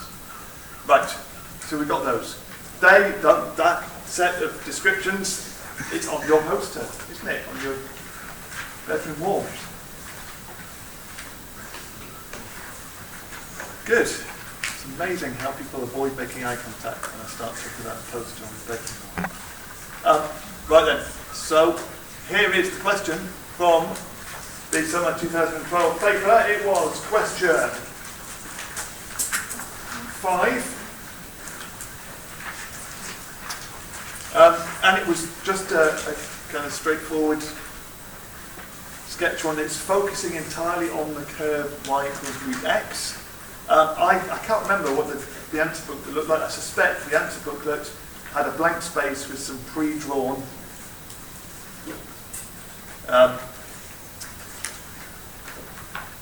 axes for you to do this with. We know that when we draw root x, we only need what we call the first quadrant. We only need that bit, don't we? Because it's only defined for positive values of x, and it's only defined, that only produces positive values of y. So we know that we only need that bit. I think probably in the answer book that they gave you all 4 quadrants. Anyway, the graph, we just drew this one. Oh, I've gone off the edge of the thing. Would look like that. What's important about this? Well, the person who's marking this is looking for you starting at 0, 0. They're looking for your graph only being in the first quadrant. They're looking for your graph always increasing and not dipping at the end, not having a turning point, being an always increasing graph. I think I've just about got away with it. That almost looks horizontal, but I promise you it's not. It's always increasing, this graph. It has no turning point. Okay, 2 marks. 8. Describe the transformation that transforms the graph, the curve y equals root x to the curve y equals root x minus 4. Well, in terms of what we've just been writing down, there we clearly have a kind of y equals f of x minus 4. It's x minus 4 that's going into the root x bit. You don't need to write that bit down, but that's just reminding me of which bit to recall from my poster, from my descriptions. So that bit was the translation bit. And remember, in that direction, it works in the opposite direction, doesn't it? So that minus 4 being there is going to shift things 4 units to the right. So it's a translation plus 4 units in the positive x direction or parallel to the x-axis. If you write 4 units in the positive x direction, then that is also great. 2 marks. And finally, for the final 2 marks in this bit, this curve y equals root x is stretched by a scale factor of 5 parallel to the x-axis. State the equation of the transformed curve. Okay, so again, we're recalling. This is why it's so important that these descriptions we've got written down and we've got them learned, and so that you can just, in your mind, as you're sat in there in the exam room, you can recall the descriptions we've just written down, and you can fit them to what's going on. So this, we recognise this description: stretch, scale factor 5, parallel to the x-axis. Now, parallel to the x-axis is the inside the function one.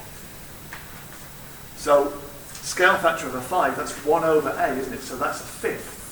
That is our number in there. So a is a fifth in this case. It's the inside the function one. There's little working out that we can write for this. We are going to write this as being that as our answer. That would give us a stretched scale factor of 5 parallel to the x-axis, because our a in here is a fifth. 1 over a gives us 5 parallel to the x-axis. Yeah, we're happy with that. That was a slightly trickier little bit at the end. It is harder, isn't it? The parallel to the x-axis ones are more difficult than the parallel to the y-axis ones. But there we are. Right. And on that note, I think we can afford to have. Can we have no more than 10 minutes? And remember, if you are of a boy type person, then the toilets aren't working there. You need to go to F block. I think B block is open as well. Okay, see you at 10:44.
Someone who's watching you live.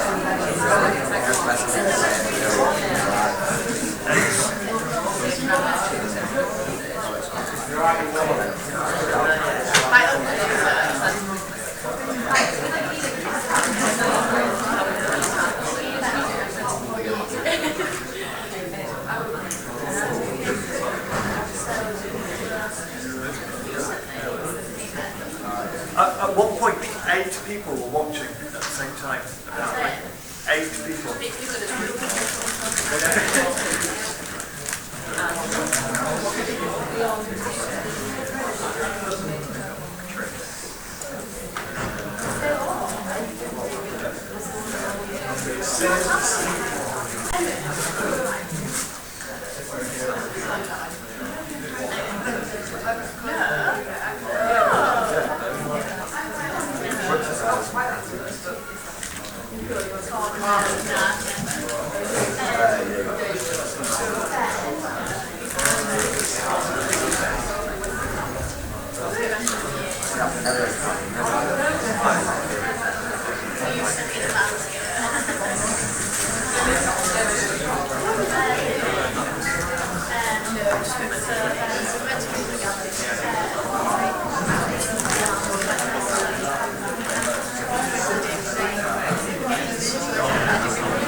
Well,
Can we have a selfie?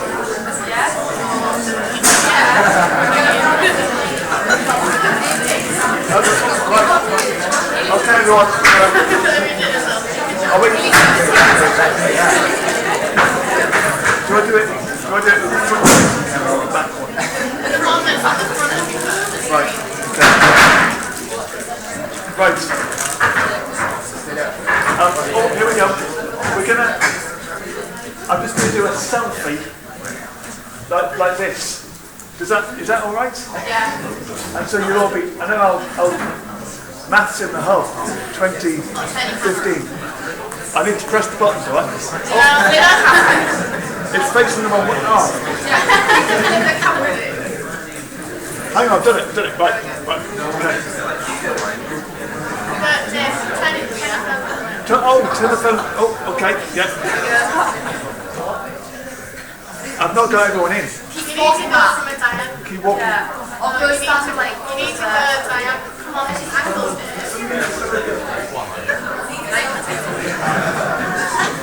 Oh, I'm not in it. Put your arm further away. I'll go over here. Now you'll need to change arm.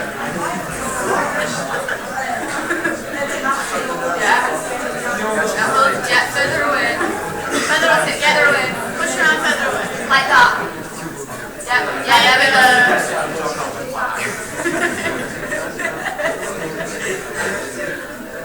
Oh no,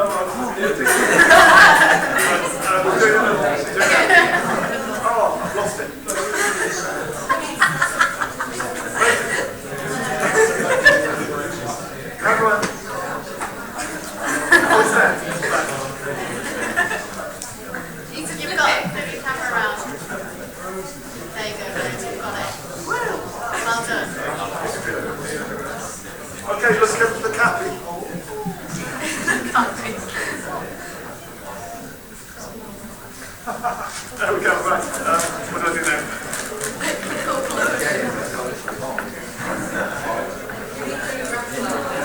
What shall I write? Hashtag. Oh, we are live on YouTube.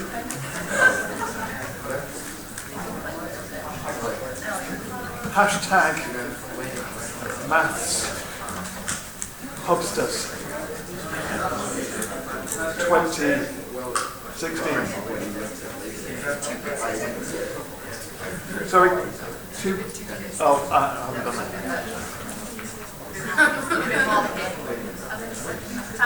Tweet. Right, we've done it. Okay. Are we ready to be back? Yes, we are. Right.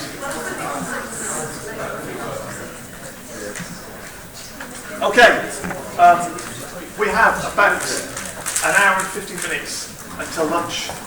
How does that sound? In that time, well, it's about time we finally got around to doing the circle. Thanks. Okay. So we've got the circle to look at, and then we've got a bit of differentiation to do as well. Right. Shh. Let's concentrate. Focus. So here we go. The circle. So what we've done what was that? 36, and then the last question we did was another 6 marks, so we're on to 42 out of 72 marks. That's pretty good going, isn't it? And again, we've got to get confident with core one, haven't we? Because we are all looking at getting what, 55, 60 plus marks on core one. All of us. Why not? That's what we're aspiring to. We're all going to try and get lots and lots of core one marks. So the circle. What do we need to know about the circle? Well,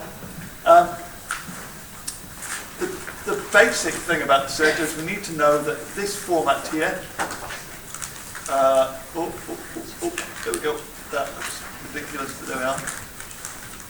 That form there is the great form of the circle. That's what we're aspiring to. That's if we get that form of the circle, then we're really happy, because that tells us that there is a circle that has centre AB and radius R.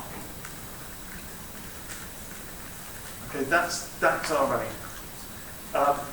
What else do we need to know about the circle? Well, we know that there are certain circle theorem thingies that are helpful for us.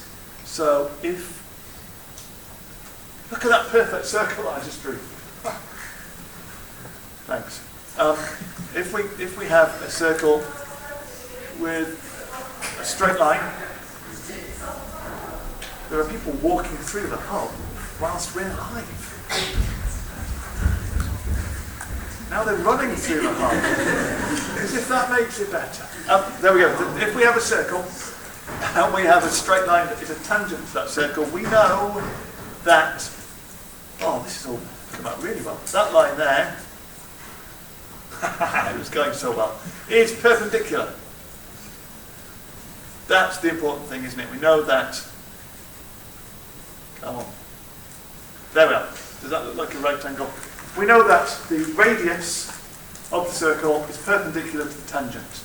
And that's an important principle, because that is what is going to allow us to find things about normals and tangents and equations of circles. That's a really crucial fact. The other thing we might find is useful is that, can I draw it on this same circle, that if ever we have any 2 points on the edge of the circle, what do we call that? The line that joins 2 points on the edge of the circle? A chord. That's right. We call that a chord, that line. It creates a segment of the circle. The thing that we know about a chord is that the perpendicular bisector of any chord passes through the centre of the circle. So that perpendicular bisector there goes through the centre of the circle. That's at right angles. So that's also important.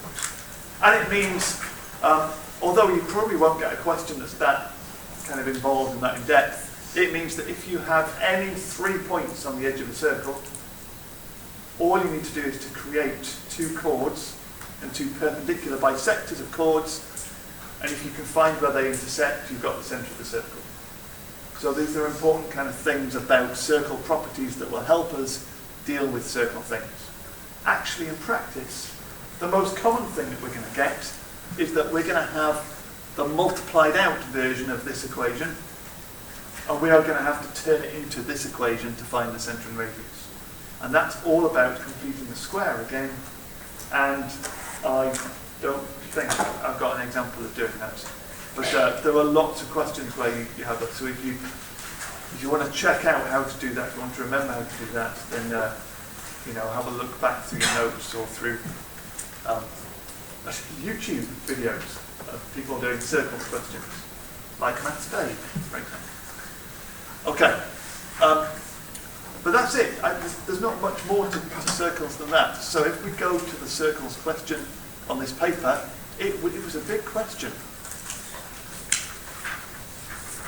Do you remember when we did the polynomials bit, I did actually make a comment at the end of us doing the polynomial section of the 3 questions that we had with polynomials. I said polynomials, there's been no discriminant question in this polynomial section. Just checking I've unmuted that.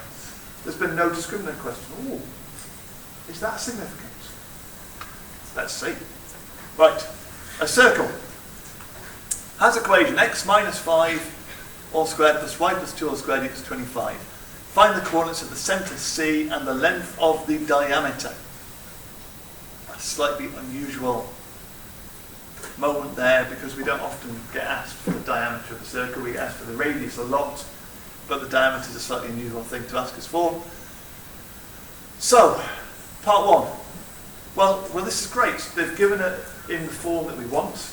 We know it's whatever x value makes that 0, whatever y value makes that 0. So the centre of the circle in this case is the point 5 minus 2. And the radius of the circle is 5 because 5 squared is 25. But the question didn't ask us for the radius. In this case, the question asked us for the diameter. So the diameter must be 10. And there we go, we've covered all that we needed. And they gave us 3 marks for doing that. Hashtag gift marks. Don't know if that was a thing. It wasn't. Right, part 2. Find the equation of the line which passes through C and the point P, 7, 2. Well, actually, I know we're now in a circles bit, but if we think about it, the bit about straight line graphs, that was fairly light, wasn't it? We just had one question. There was an early question in the paper. It was only 5 marks on straight lines. So actually, we're tapping into the whole straight line graph stuff here again, aren't we? Find the equation of the line which passes through C and the point P. So C was the point 5 minus 2. P is the point 7, 2. If we're going to find the equation of the line passing through those 2 points, we need to know the gradient and the point that it passes through. We've got 2 points already, so we need to know the gradient of this little bit. We've remembered that we're going to make sure we get things the right way around. The gradient is change in y over change in x. So I'm going to do 2, take away minus 2 as my change in y. And I'm going to do 7, take away 5 as my change in x. And I'm being really careful with the signs, not making any mistakes at all here. This is 4, and 7 minus 5 is 2. So I have a gradient of 2. And now I can choose either of those 2 points to put my equation together with. Well, it really doesn't matter which one I choose. I'm going to choose the P. So y minus y1 is mx minus x1. We do know this, we're confident of this, aren't we? If I had done y minus minus 2, y plus 2 is 2 lots of x minus 5, I would end up with the same equation. Because it's passing through both of those points y minus 2. You can check that out for yourself if you want to. 2x minus 14. So we're going to write this as being y equals 2x. What does that give us? Minus 14, and we're going to plus 2. So minus 12. It just said find the equation of the line. It didn't ask us for any particular format. So that's fine as a way of writing the equation of the line. We should just check, shouldn't we? If we put 5 minus 2 into there, we'd get 2 times 5 is 10. Minus 12 is minus 2. So it does fit the other point as well. You know, sometimes we write the equation of a line as being 2x minus y minus 12 is 0.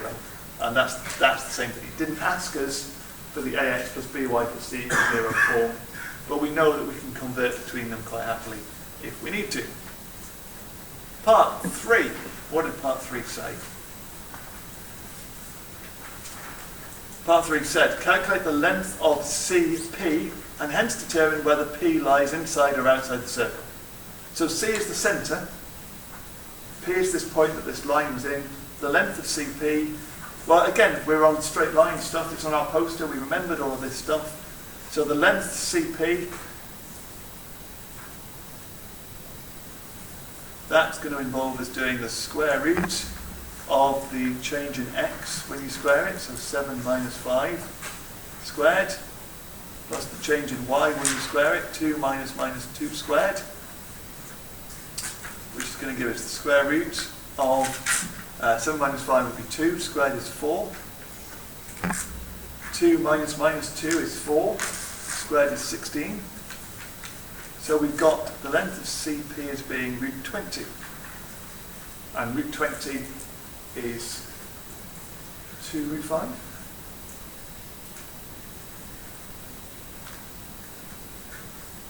So there we go, there's the length of CP. And the question said, and hence determine whether P is inside or outside the circle. Okay. The length of the distance from the centre to the point P is the square root of 20. The radius of this circle is the square root of 25. So what are we concluding from that? It's what? The radius is 5. But thinking about it as being root 25 is actually helpful, isn't it? Because here we've got this as being root 20, and it's quite clear to us which one is smaller out of the two of them. Root 20 is less than root 25. 2 root 5 is less than 5. And that's enough to determine that P is closer to the centre than the circle is. P is inside the circle.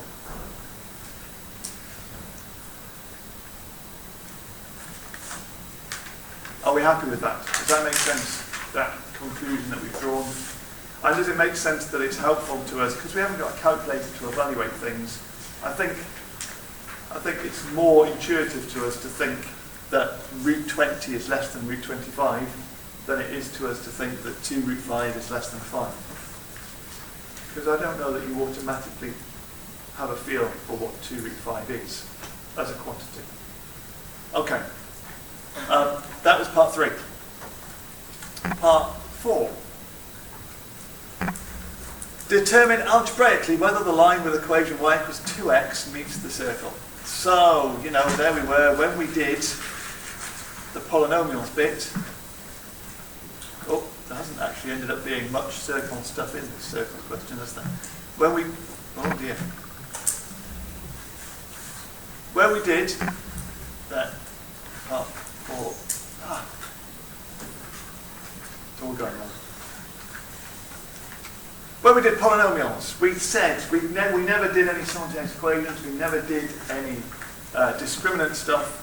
So here we are, this was the last question on the paper, I think. We get to the end of the paper, we think we've never done any discriminant or simultaneous equations. Here it is. So we're going to have to do the simultaneous equations. Got it on here, haven't I? We're going to have to solve where does x minus 5 squared plus y plus 2 squared equals 25. Does that meet the line y equals 2x? Whenever we're asking about two lines, two equations, it's got to be simultaneous equations. Our instinct is to try and make one of the equations say either y equals or x equals, so we can substitute it. Brilliant, we started off like that.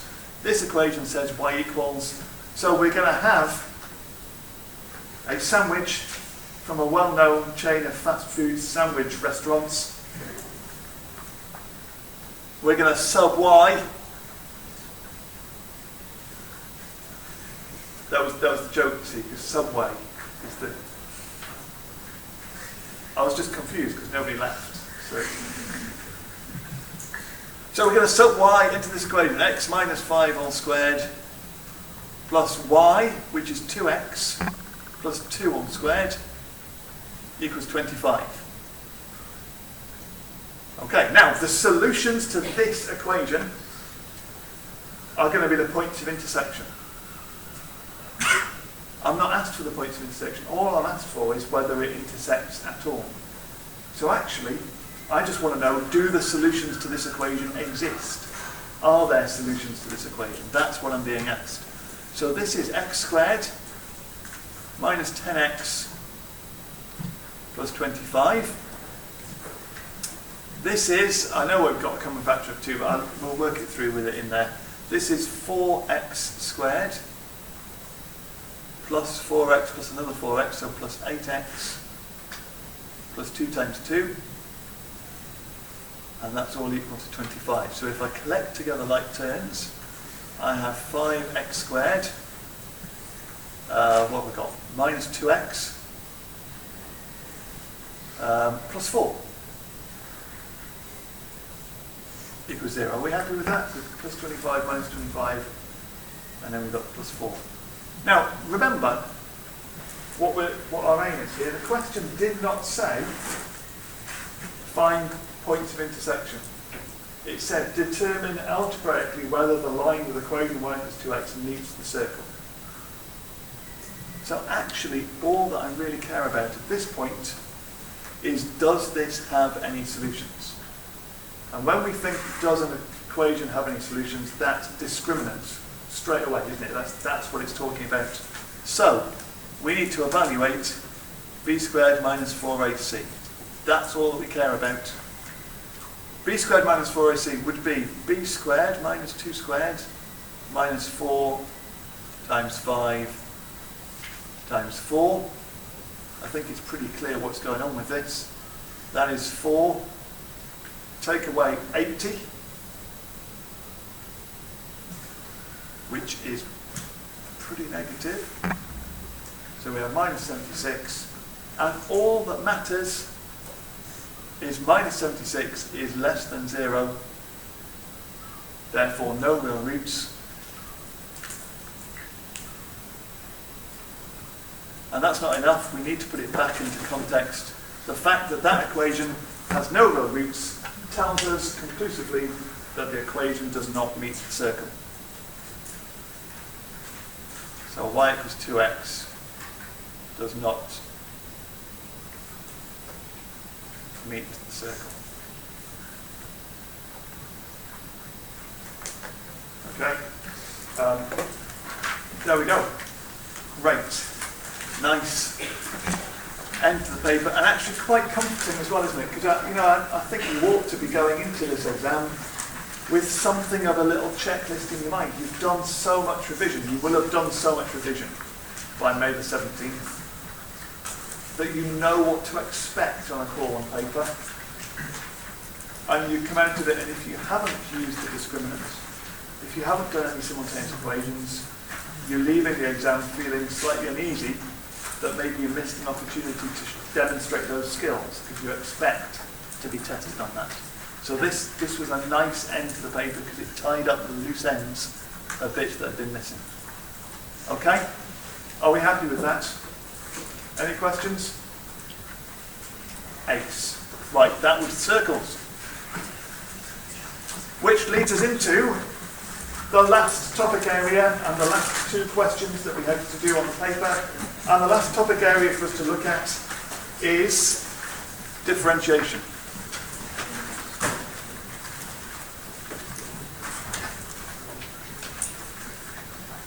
Now, one of the things, there's been something of a conscious effort from me during this. One of the things I've been wanting to do is try and make you feel like Core 1 is very doable. Okay, that Core 1 is something that with practice, with a bit of confidence, you can get a lot of marks out of Core 1. And differentiation, although we've left it till the end, and it's the last topic that we're going to look at, and the two questions on a paper with 10 questions on it. I've lost my list of what questions there were. Yeah, 6 and 8 are the last two questions, so they're kind of mid to late paper questions, supposed to be a bit more challenging. But differentiation is the big new topic of Core 1. It's the bit that you kind of are thinking everything is new with this. So they give quite a lot of marks for not particularly difficult stuff in differentiation. There will be a number of marks just for our basic application of the rules of differentiation. And we know that if we have x to the power of something, when we're asked to differentiate it, that means you bring the power down to the front, you multiply by the power, and you subtract 1 from the power. And actually there's going to be probably at least 2 marks on this paper simply for demonstrating that skill, for demonstrating that you have that bit of knowledge. So where might this catch us out?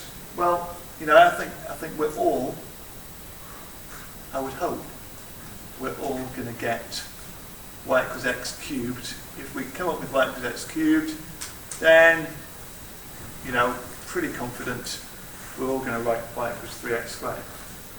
Where it might catch us out is if we have, something a little bit unusual, maybe something deceptively simple.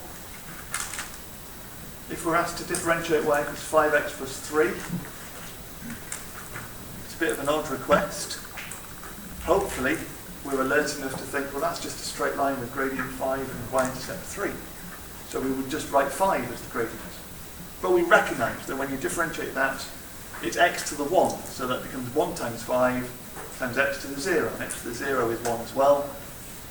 We're left with 5, and we know, or hopefully we know, that a constant's just a number. When you differentiate it, you get 0 as a result of differentiating that. So that's something that we ought to know. What about something like that one, 2 over x cubed? If we have to differentiate 2 over x cubed, we know we need to write it in the form that we're comfortable with, so as x to the power of something first. So our first step has got to be to rewrite 2 over x cubed. We would rewrite it as 2x to the minus 3. At that point, we're being tested on our knowledge of the indices laws that we began this morning with, making sure that we've got them sorted. If we differentiate that, dy by dx gives us minus 6x. And this is one of those places where somebody not paying quite enough attention will make a mistake. It's obvious when we pause and think about it that taking 1 away from minus 3 gives us minus 4, doesn't it? Okay, but it's really easy in the pressure of the exam, as you're rushing through something, to make a mistake with that and think, take 1 away from minus 3 or minus 2. You've gone wrong.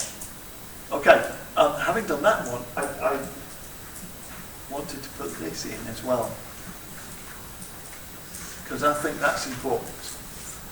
Because I know that expression, I am expecting some people to mess up that expression. So 1 over 5x squared, what does that look like in the form that we can differentiate it?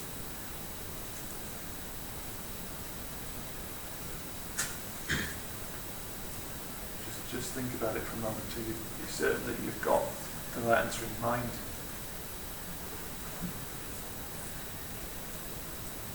Anybody want to take the risk? What do you think? 5x to the minus 2. What do we think? Is it 5x to the minus 2? What do you reckon, Ollie? Is it a fifth x to the minus 2? So we've got two options. Is it 5x to the minus 2 or is it a fifth x to the minus 2? Shall we vote? Vote if you think it's 5x to the minus 2. Vote if you think it's a fifth x to the minus 2. A fifth x to the minus 2 is overwhelming. We've won it, which is reassuring. It's a fifth x to the minus 2. Now, are we happy, those who voted 5x to the minus 2, are we happy why it's not 5x to the minus 2? Because 5x to the minus 2, I knew that people would get that wrong. 5x to the minus 2 is the same as 5 over x squared. That's what 5x to the minus 2 is. Okay, so 1 over 5x squared, we've got to separate out what that is. We know that people will get that wrong. So watch out for that especially, because it's such a common area of making a mistake. So when we come to differentiate this, you're going to bring the power down, so that's minus 2/5 x to the minus 3. That bit is easy once you've got it to look like that. But really be careful, watch out for that as a thing. So that's the basic thing of we're just going to differentiate stuff a lot. Don't forget there could be fractional indices in there as well, and be really careful. Just a little kind of quick reminder before we move on from this bit, that if we have this fraction, so that would be the cube root of x, wouldn't it? X to the power of a third. Again, it's one of those things where, with lots of time, when you're feeling confident, when the sun's shining, when everything's going your way, you would always get that right. But at the end of an exam, under pressure, when it's raining and when those irritating seagulls are sat on top of the sports hall roof cawing loudly, at that point, you might just get it wrong. Because if you do a third take away 1, it's not minus a third, is it? And that's the common mistake. A third take away 1, it's what I'm writing.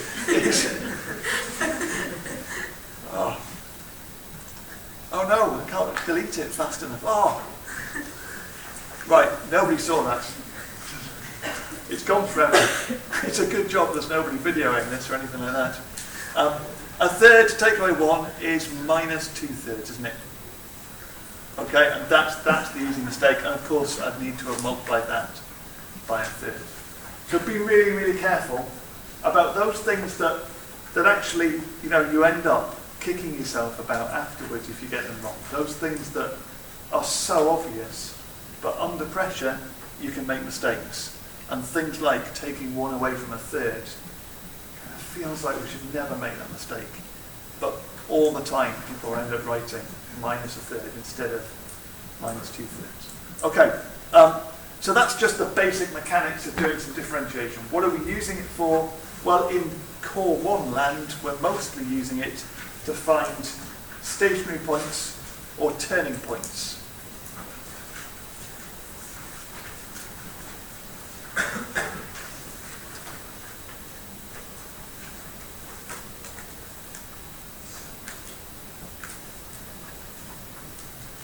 Okay, those two terms are in Core 1 pretty much interchangeable. They're not actually interchangeable terms, because as you get to look in more detail at things, they mean slightly different things, whether we talk about stationary or a turning point. Turning points are more restrictive than what we talk about with stationary points. But in terms of the core maths that you're doing, they mean the same thing. And they mean, when is dy by dx equal to 0? So having found our dy by dx expression, we then need to equate it to 0 and solve that equation to find x. So that will be, in Core 1, it will always be an x equals equation, probably, unless it's a different variable, but it would be in terms of the the x equivalent, solve for x, and then having found those x values, you're going to sub those back in to find the coordinates.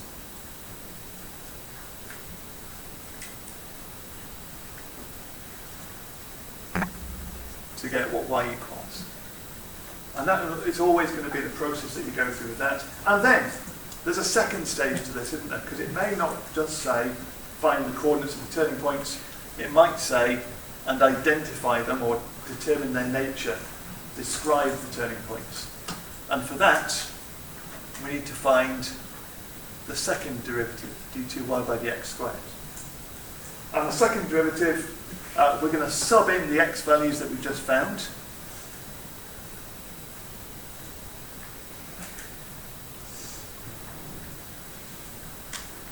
And then, depending on the result, we're going to draw our conclusion. If d2y by dx squared is greater than 0, then we determine that that must be a, can you remember which way around it is? Which is it? Greater than 0 is minimum. And if d2y by dx squared is less than 0,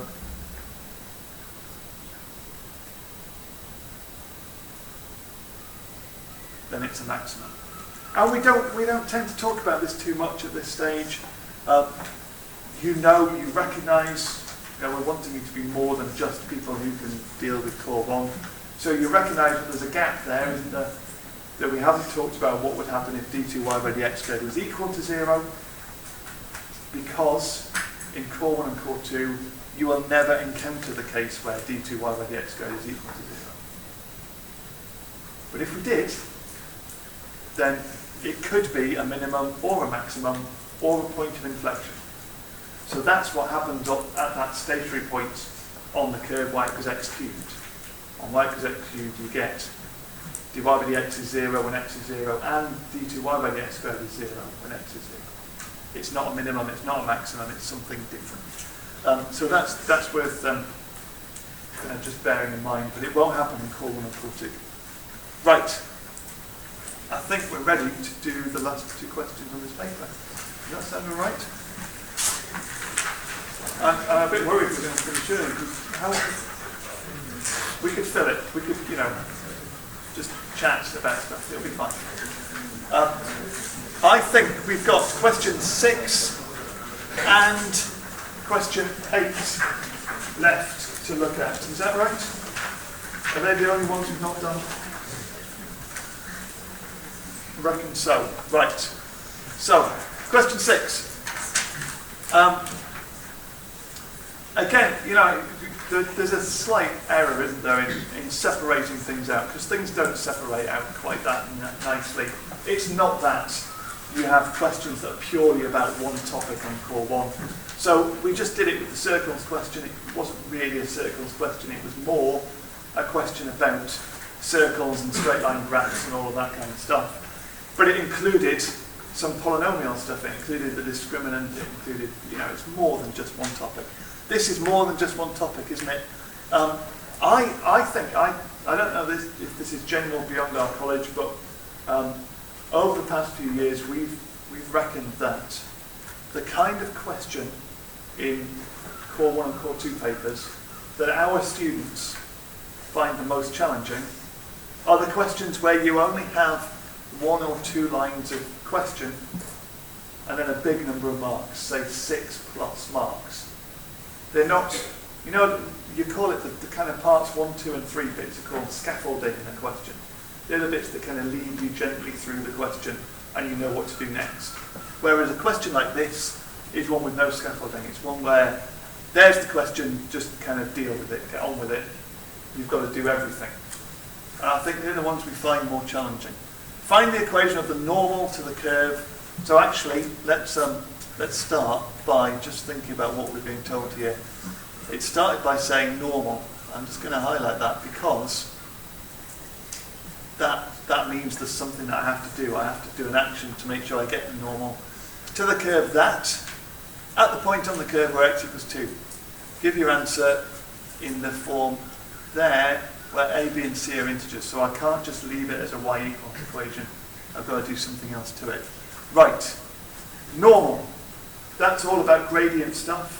A normal to a curve is the line that's perpendicular to the tangent. The tangent, we find the gradient of the tangent by doing dy by dx. So although the question didn't say it, this is a differentiation question, at least to begin with. I need to find dy by dx. If I'm going to find dy by dx, then I have to have y in the form that I can differentiate it. So 6 over x squared minus 5 is no good to me. I need to write this as being 6x to the minus 2 minus 5. And that's why we just spent a little bit of time talking about how you rewrite expressions to get them into that form to start with. Now we can differentiate it. dy by dx is, bring down the power, so that's minus 12. Take 1 away, so that gives us x to the minus 3. The minus 5 goes to 0, doesn't it? If we differentiate minus 5, we get 0. Okay. We are dealing with the point where x equals 2 in all of this. So that's what we've got to sub in. So if x equals 2,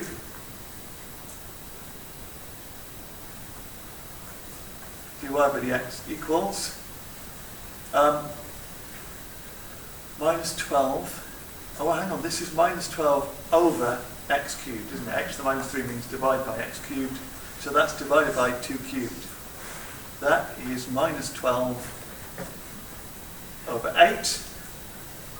I can't just get my calculator to cancel that down, but that's an easy thing to cancel down. 4 goes into both of those numbers, so that is minus 3 over 2. 12 over 8 is 1.5, isn't it? Minus 3 over 2. That, now what have I found out? That's the gradient of the curve at that point. That would be the gradient of the tangent. But I didn't want the tangent, I wanted the normal. So this is the point where I have to use that bit that I highlighted in the start of the question. The normal gradient. Remember, we just kind of casually wrote that in the notes quite a while ago now when we did about the straight line graphs. We said the normal was the negative reciprocal of the gradient. So I need to turn that fraction upside down and change its sign. So instead of it being negative, it becomes positive. Right, I'm getting there. I've got my gradient, I've got my y value. In order to find the equation of my line, I also need, I said the wrong thing then, didn't I? I've got my x value, I've got my gradient, I need my y value, don't I? I haven't got a y value yet. It didn't give me a y value in the question, so I'm going to have to find a y value. If x equals 2, y equals 6 over 2 squared minus 5. That looks to me like 6 over 4. Take away 5, which is 3 over 2, take away 5. I'm just writing the same thing over and over again here.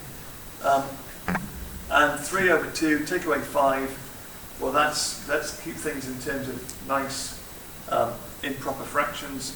3 over 2 take away 5, that's 3 over 2 take away 10 over 2. So that's minus 7 over 2.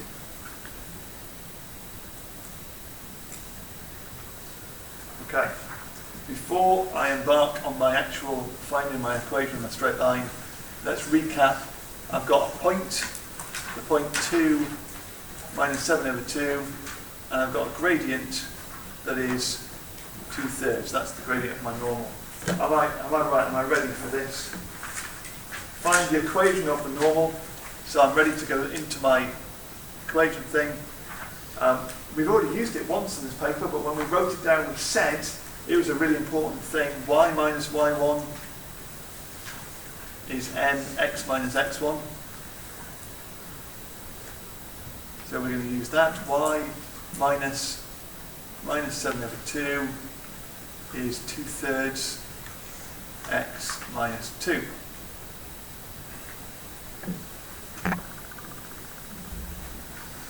Part of what they're doing in a non-calculator paper is testing your basic number knowledge, your ability to deal with fractions. What should we do? We are going to multiply, should we do it in a couple of stages? We're going to multiply everything by 3 to get rid of there being a 3 down there. So 3y plus 21 over 2 is 2 times x minus 2. We're after integers, aren't we, all the way through this. So this 2 down here is a problem as well. So I'm going to multiply everything by 2 as well. 6y plus 21 is 4 lots of x minus 2. I've not lost anybody in that, have I? Did that quite slowly. You might have multiplied everything by 6 straight away to get there in one move. But we multiplied by 3 to get rid of that fraction down there, and by 2 to get rid of that fraction there afterwards. So we've got 6y plus 21 is 4x minus 8. And the format that they were looking for was all on one side, wasn't it? ax plus by plus c equals 0. So seeing as I've got positive x on this side at the moment, I'm going to take everything to that side. 0 is 4x minus the 6y, and minus 8, take away another 21, gives me minus 29. Are we all happy with that? Does that make sense? We're not leaving anything to chance, are we? So we're also just going to make sure that we've not made any numerical errors in the stuff that we did about multiplying everything through. So does our point that we were dealing with, point x equals 2, y equals minus 3 over 2, does that fit that equation? Which it wasn't, it was minus 7 over 2, sorry. We're just going to test that point just to make absolutely certain. So 2 4s are 8, minus 6 times minus 7 over 2, well that's 6 over 2 is 3, so that's minus 21, so plus 21. 21 plus 8 is 29, take 29 is 0. So at least the point that was supposed to fit on here does, so I'm feeling at least reasonably confident that even if my underlining is pretty shoddy, my equation's probably right. Right, that was question 6, and that was 7 completely unscaffolded marks. As you're doing this, you're always thinking, you've got kind of one eye on where you're going with this, and 7 marks is 10% near enough of this exam. And 10% is likely to be more than a grade boundary. The grades are likely to be closer together than that. So that, that's a big deal, isn't it? Getting all the way through that question. Okay. Question 8.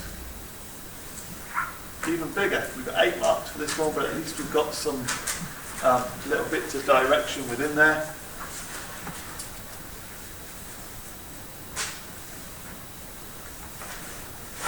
So just have a moment to read through it, think about what you're going to do with this. Find the coordinates of the stationary point on the curve y equals x to the 4 plus 32x. Determine whether this stationary point is a maximum or a minimum. For what values of x does the function increase as x increases? It's a little bit of an unusual question, isn't it? We've got x to the 4 plus 32x. It's not a stealth quadratic, because it's not x and a term with double its power. A quartic equation, an x to the 4 equation, we might expect to have 3 stationary points, maybe at most. But this one clearly doesn't, because the question has at least given us some real guidance as to what a good answer would look like. It's singular. It's the stationary point. So we're expecting, if things go well with this, we will find just one stationary point. And it's coordinates that we're after, notice. So it's not enough just to find the x value. Coordinates tells us that we need to find x and y when we do this. Right then, let's go for it. Y equals x to the 4 plus 32x. We're going to start by differentiating it. We're going to get 1, maybe a push 2 marks just for differentiating it. Might just be 1 actually. We're going to get 4x cubed plus 32. Now we know, and there's a mark for this, we know that stationary points is all about dy by dx being 0.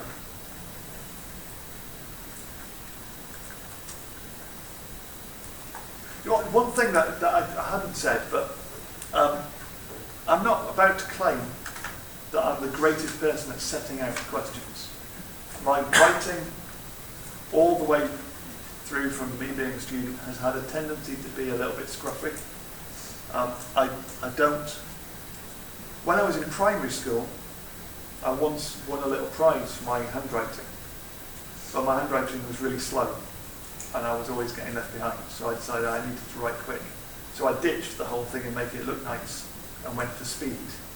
Well, I know when I write maths, when I work things out, I'm not the greatest at setting things out. But what that does mean is that when I'm writing stuff, I'm writing the minimum that you should be writing. If you're finding yourself writing questions and there's less explanation than I'm putting on there, then you're not explaining enough. Okay, it needs to all be there. You need to be showing why you're doing what you're doing and making it clear what you're doing. So don't just go straight from 4x cubed plus 32 as being your value of dy by dx to writing 4x cubed equals minus 32.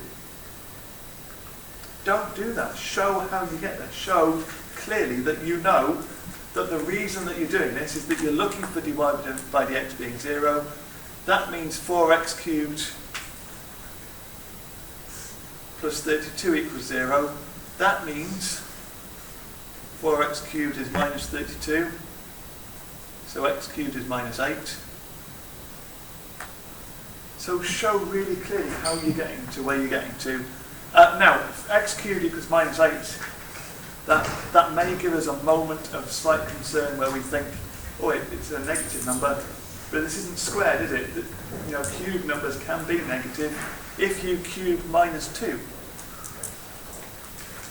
you get minus 8. That's another one of those moments, you know, those under pressure in the exam moments where you know, when you're calm, when everything's going well, you're quite happy to think x cubed equals minus 8 means x equals minus 2. But it does happen, I know it happens, that under the pressure of the exam, you look at that and you think, oh no, it can't be negative, I must have made a mistake. So x equals minus 2, but the question said find the coordinates, so we need to go back and sub that into the y equation. If x equals minus 2, y equals minus 2 to the 4 plus 32 times minus 2. We're going to be careful with this. Minus 2 to the 4 must end up being positive because it's an even power with a negative number. Minus 2 squared is 4, then 8, then 16. So that's plus 16. Oh, that wasn't meant to draw. Oh, no. Big rubber.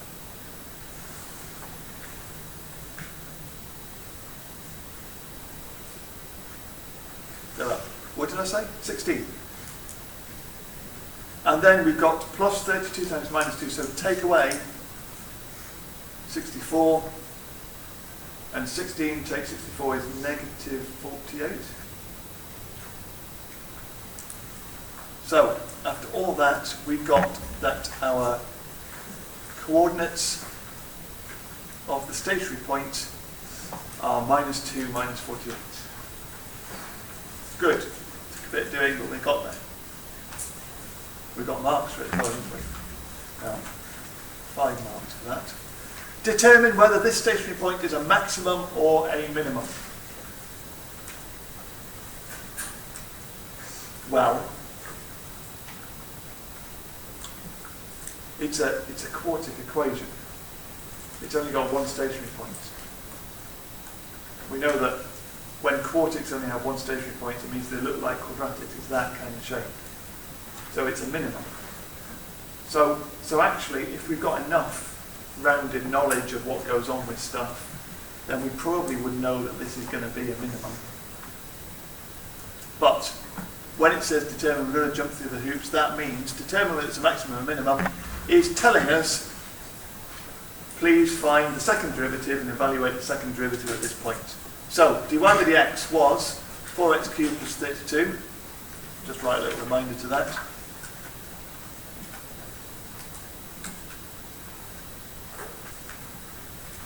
So we want to find the second derivative, d2y by dx squared. Differentiate that again, and we get 12x squared. At which point we're going to sub in the x value. If x equals minus 2, d2y by dx squared. Now, you know that you're supposed to be evaluating this. So don't just say it's positive. Actually work it out. This is 12 times minus 2 squared, which is 12 times 4, because minus 2 squared would be plus 4, which is 48, which is bigger than 0.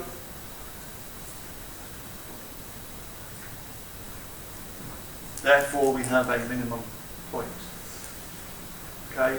And even though, if we are kind of switched on enough to know a little bit about what curves look like, we knew it was going to be a minimum, we have to go through the steps of showing that it's a minimum. Because that's what they're asking us for. It's really a question that said, find the second derivative and evaluate it. And the final mark. For what values of x does x to the 4 plus 32x increase as x increases? That means, when does this curve have a positive gradient? Okay, when does x increase? When does the curve increase as x increases? We don't need, I've drawn that in the wrong place now. We don't need to do this particularly. You know, we've already got a pretty good feel for it. It would have been quicker just to draw the axes again. But there we go. We've got that the minimum point. We've got it's a minimum. It's a minimum at minus 2 minus 48. So this curve is doing something like. Oh, that's awful, isn't it? It's doing something like that. It is going through the origin, because if x is 0, y is 0, so that wasn't too bad. But that's, apart from the strange wiggle that's going on over there, that's basically what the curve is looking like. Here is the point, minus 2 minus 48. Was it 48? Yes, minus 2 minus 48 down here.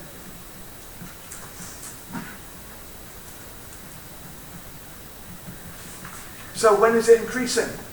Well, if x is less than minus 2, all of this bit, it's decreasing. At minus 2, it's stationary. If x is bigger than minus 2, it's increasing. So it's increasing for x greater than negative 2. And that's our final mark on that bit. Okay, now that's the whole paper, isn't it? We've gone through everything. This has never happened to me before. I've never finished 20 minutes early on one of these sessions. Is there anything that anybody particularly wants to ask about? Is there anything not clear that you want to look back at? How many of you are staying for core 2 this afternoon? That's most people. Okay. Well, I think we will. We'll finish at that point. I think I was probably meant to do a register as well. So I've forgotten to do that. I took a picture. It's all right. I know who we are. You're on the selfie. So there's my register. Have a good lunchtime. We start again at 1 o'clock for core 2. Okay? So back in here. You can come and stay in here as much as you want to over lunchtime. We're not kicking you out. But you'll need to go off-site to get some food from the cafe. Thanks everyone, have a great lunch. You've been amazing. You want to go to